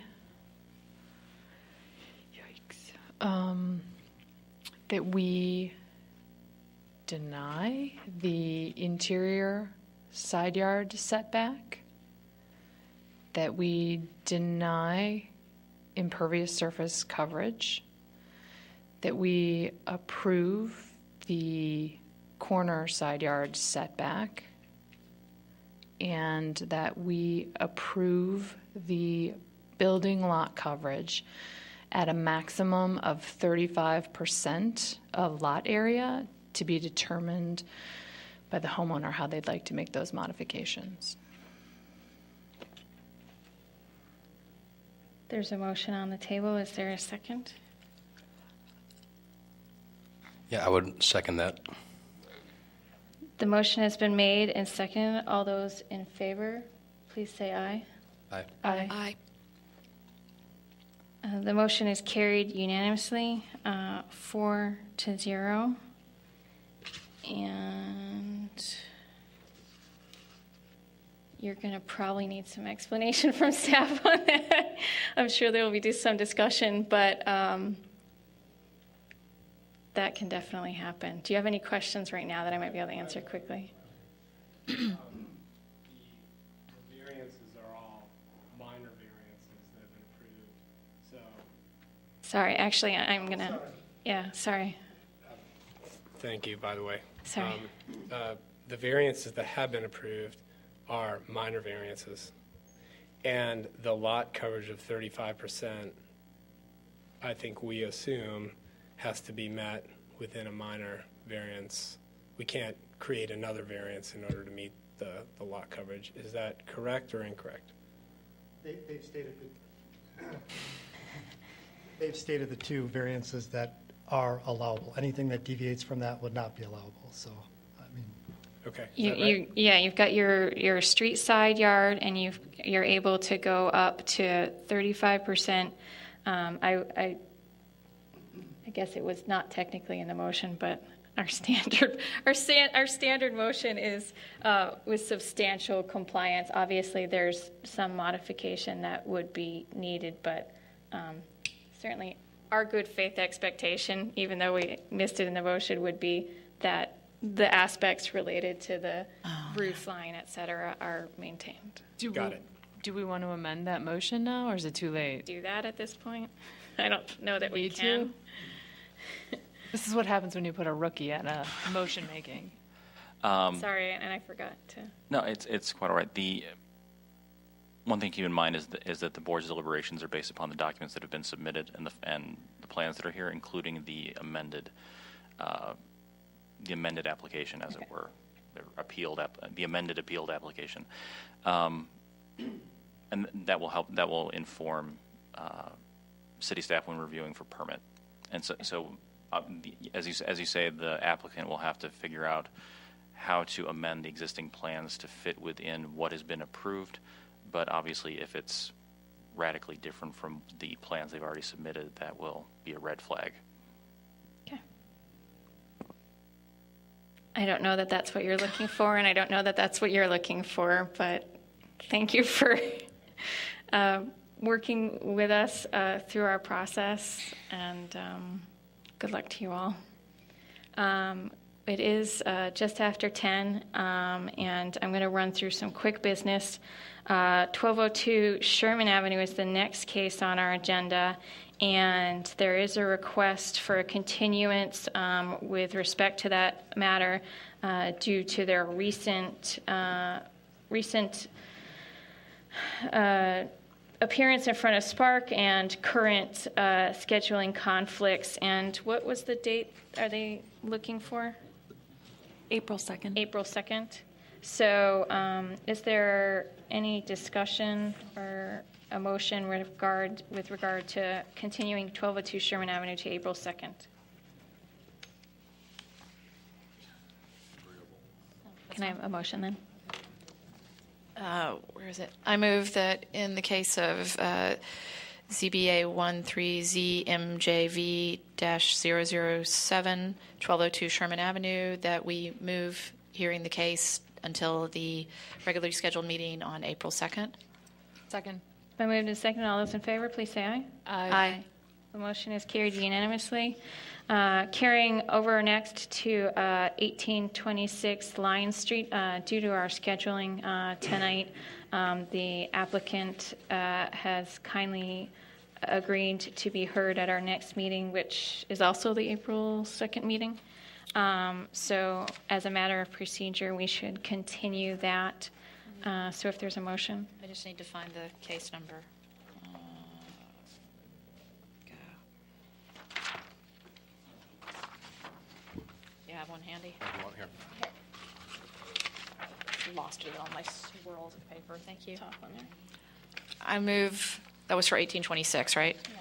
I move that in the case CBA 13ZMJV-0008, 1826 Lion Street, that we hear this case at our next scheduled meeting on April 2nd.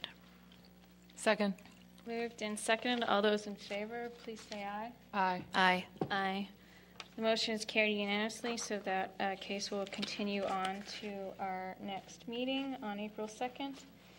And that carries us over to our final order of business for this evening, which is 1629 Orrington Avenue. That is a new case, so we'll begin with Melissa reading the documents into the record. David Sloan, managing member, applies for a special use for a Type 2 restaurant at 1629 Orrington Avenue. 1629 Orrington Avenue is located in the D3 Downtown Core Development District, which requires a special use permit for Type 2 restaurants to operate. Zoning Code Section 61143. The Zoning Board of Appeals makes a recommendation to City Council, the determining body for this case. Documents submitted for the record include special use application submitted February 6th, 2013, standards form, zoning analysis, plat of survey dated December 9th, 2002, site plan, NAF Grill website information, aerial view of property, image of property, zoning map, and Spark meeting minutes from February 20th, 2013.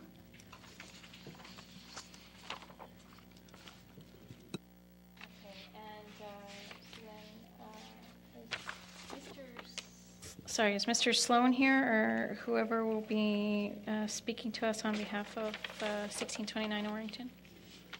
Yes, please. And actually, at this time, if anyone who thinks they will speak to us on this matter, if I could swear you all in at this time. Okay. You too? Do you swear? We may. So, do you swear or affirm to tell the truth throughout the course of these proceedings? I do. Thank you, sirs. Okay. And again, if you could give us your name and address before you begin. Sure. My name is Justin Hallpenny, 2062 Providence Drive, Bartlett, Illinois. I'm one of the managing partners at NAF Grill. Okay. And if we could just have you briefly describe what your project proposal is here. Sure. We are planning to build a fast casual Mediterranean a fast casual restaurant at 1629 Orrington. And by fast casual, we just need to kind of run through some of the standard information. People will go to a counter and get their food, and yeah, it's a sit-down restaurant. Okay. We have approximately capacity for 70 people, and it's, if you imagine it like Chipotle, where like you order your food and then so you walk order through my the line, food at a counter and I pay, and then I go sit down. And then go sit down. Right. So it's very quick, very convenient, very clean. And we're in a type 2 because of that and the disposable nature of the plates or silverware or anything like that correct. That would be used. Correct. Okay. And can you speak really quickly to the number of employees that you expect to have, what's available for them in terms of parking, or what requirements or arrangements you have in terms of their parking? Sure. We're going to have between 8 and 12 employees at the restaurant store. That's including one store manager, frontline and backline. And then we're going to have one general manager on site part of the time. Of those, we really wish to employ local employees here from the town that are either from walking distance, train distance, or or driving distance. And I understand that there's that there's a certain number of parking spaces available. We understand this, but I think we will only need probably between 6 to 8 parking spaces, maximum. And is there, I know the hotel works, has a situation for their parking, but where would those, generally speaking, employees of businesses like this are expected to not be parking on the street? So is there an arrangement in terms of where those people would be parking? Yes. If I'm not mistaken, we have a pre-arrangement with one of the parking garages, correct?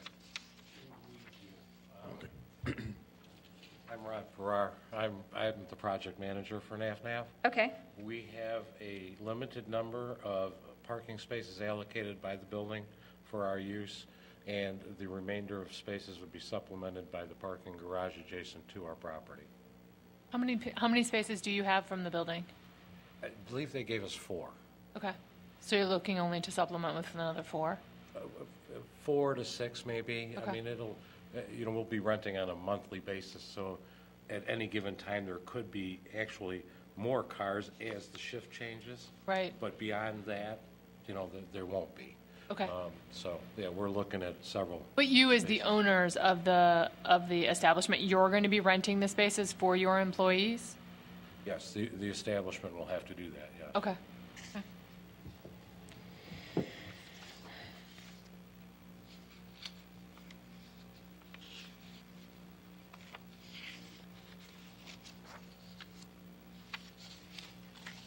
And what is the format in terms of your trash that's leaving the restaurant? Where is it going relative to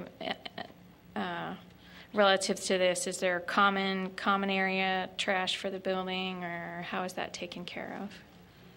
Yes, there is. There's a loading bay behind the building, wherein there are several trash containers maintained, and we will be transporting our trash through a common corridor in the building out to that facility, which is also the same location where our deliveries would come in.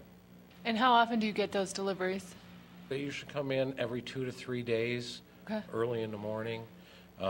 We've basically consulted the tenants in the building as well. The Bright Start Group, to be honest with you, is the name of them, to make sure that we time our deliveries separate and aside from when they have their large volume of people dropping off children and so forth. So we've kind of done a little coordination work there. Okay, good. And have you received a copy of the city's litter collection plan regarding collection of litter outside in the surrounding area of your property? Yes, we have. Okay. And we have reviewed it. And you are amenable to agreeing to comply with that plan? Absolutely. Yes. Okay. I see that your hours are from 11 a.m. to 9 p.m. or 10 p.m. We sort of have a standard of just giving you a range, which we've set up, which I think is 6 a.m. to midnight. Is that correct? Is that what we've determined? I thought that's what we determined. It'd be, in this area. Because it's downtown. Yeah, I'm trying to look at exactly where we are. Wasn't it midnight on Fridays and Saturdays and 10 or 11 the rest of the week? Or I can't remember now. I should know this. In recent history, you guys have done until midnight for businesses that are not located in the downtown, and within the downtown area up until 1 a.m. Oh, have we? Really? On the weekend or on the weekday? Or, that might have just been weekends. yeah. So it's like 6 a.m. to midnight, Monday through Thursday. Sunday through Thursday. Sunday through Thursday. Friday and Saturday is till 1 a.m. See, there you go. You can stay open really late if you want to. Well, let's see how the sales go. Yeah, we usually, Those hungry college children. That's for sure. All right. So anyway, the point being, we have no conflict with our potential motions with respect to their request. Correct.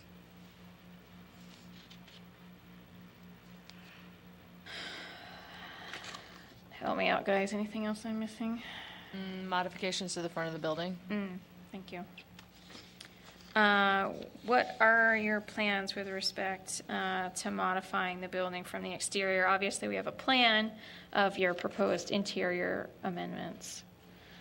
Correct, and the only modifications that we have asked the landlord for and will be requiring city approval for are a sign to be mounted on the facade of the building, along with a blade sign as well. Okay. And I'll be honest with you, I forget if there was a monument sign on that property that we also had permission to use, Okay. but So it's all signage related. There's no architectural changing to the facade that would impact. Are you changing? You're not changing any of the storefront system. Nothing. Is all what's there now is what's staying. as far as the exterior goes, yes. We Okay. are on the interior, putting in an interior vestibule. Yeah. That will be ADA compliant, Right. but that's the extent of the Of your work related to storefront that. modifications at all. Okay. Okay. Do you need any special things for the pita oven? I don't even know what that is, like a hood or whatever. Yes, we will Yes. need a type 2 hood, which the landlord and of course, we have worked out the installation thereof. Okay. And then, of course, the normal black iron required in most restaurant concepts that cook. Okay.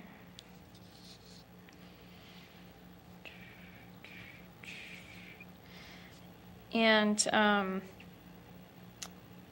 just for the rest of the record, is this the first location of this in this area? No, this is actually our fifth. We have one in Naperville, Illinois, Aurora, Niles, Chicago, and now this Rosemont is due to be open April 15th. So actually, this would be our sixth location. And we also have one on Michigan Avenue that we've locked in an LOI, Orland Park, as well as Madison, Atlanta markets we're taking a look at, in other cities.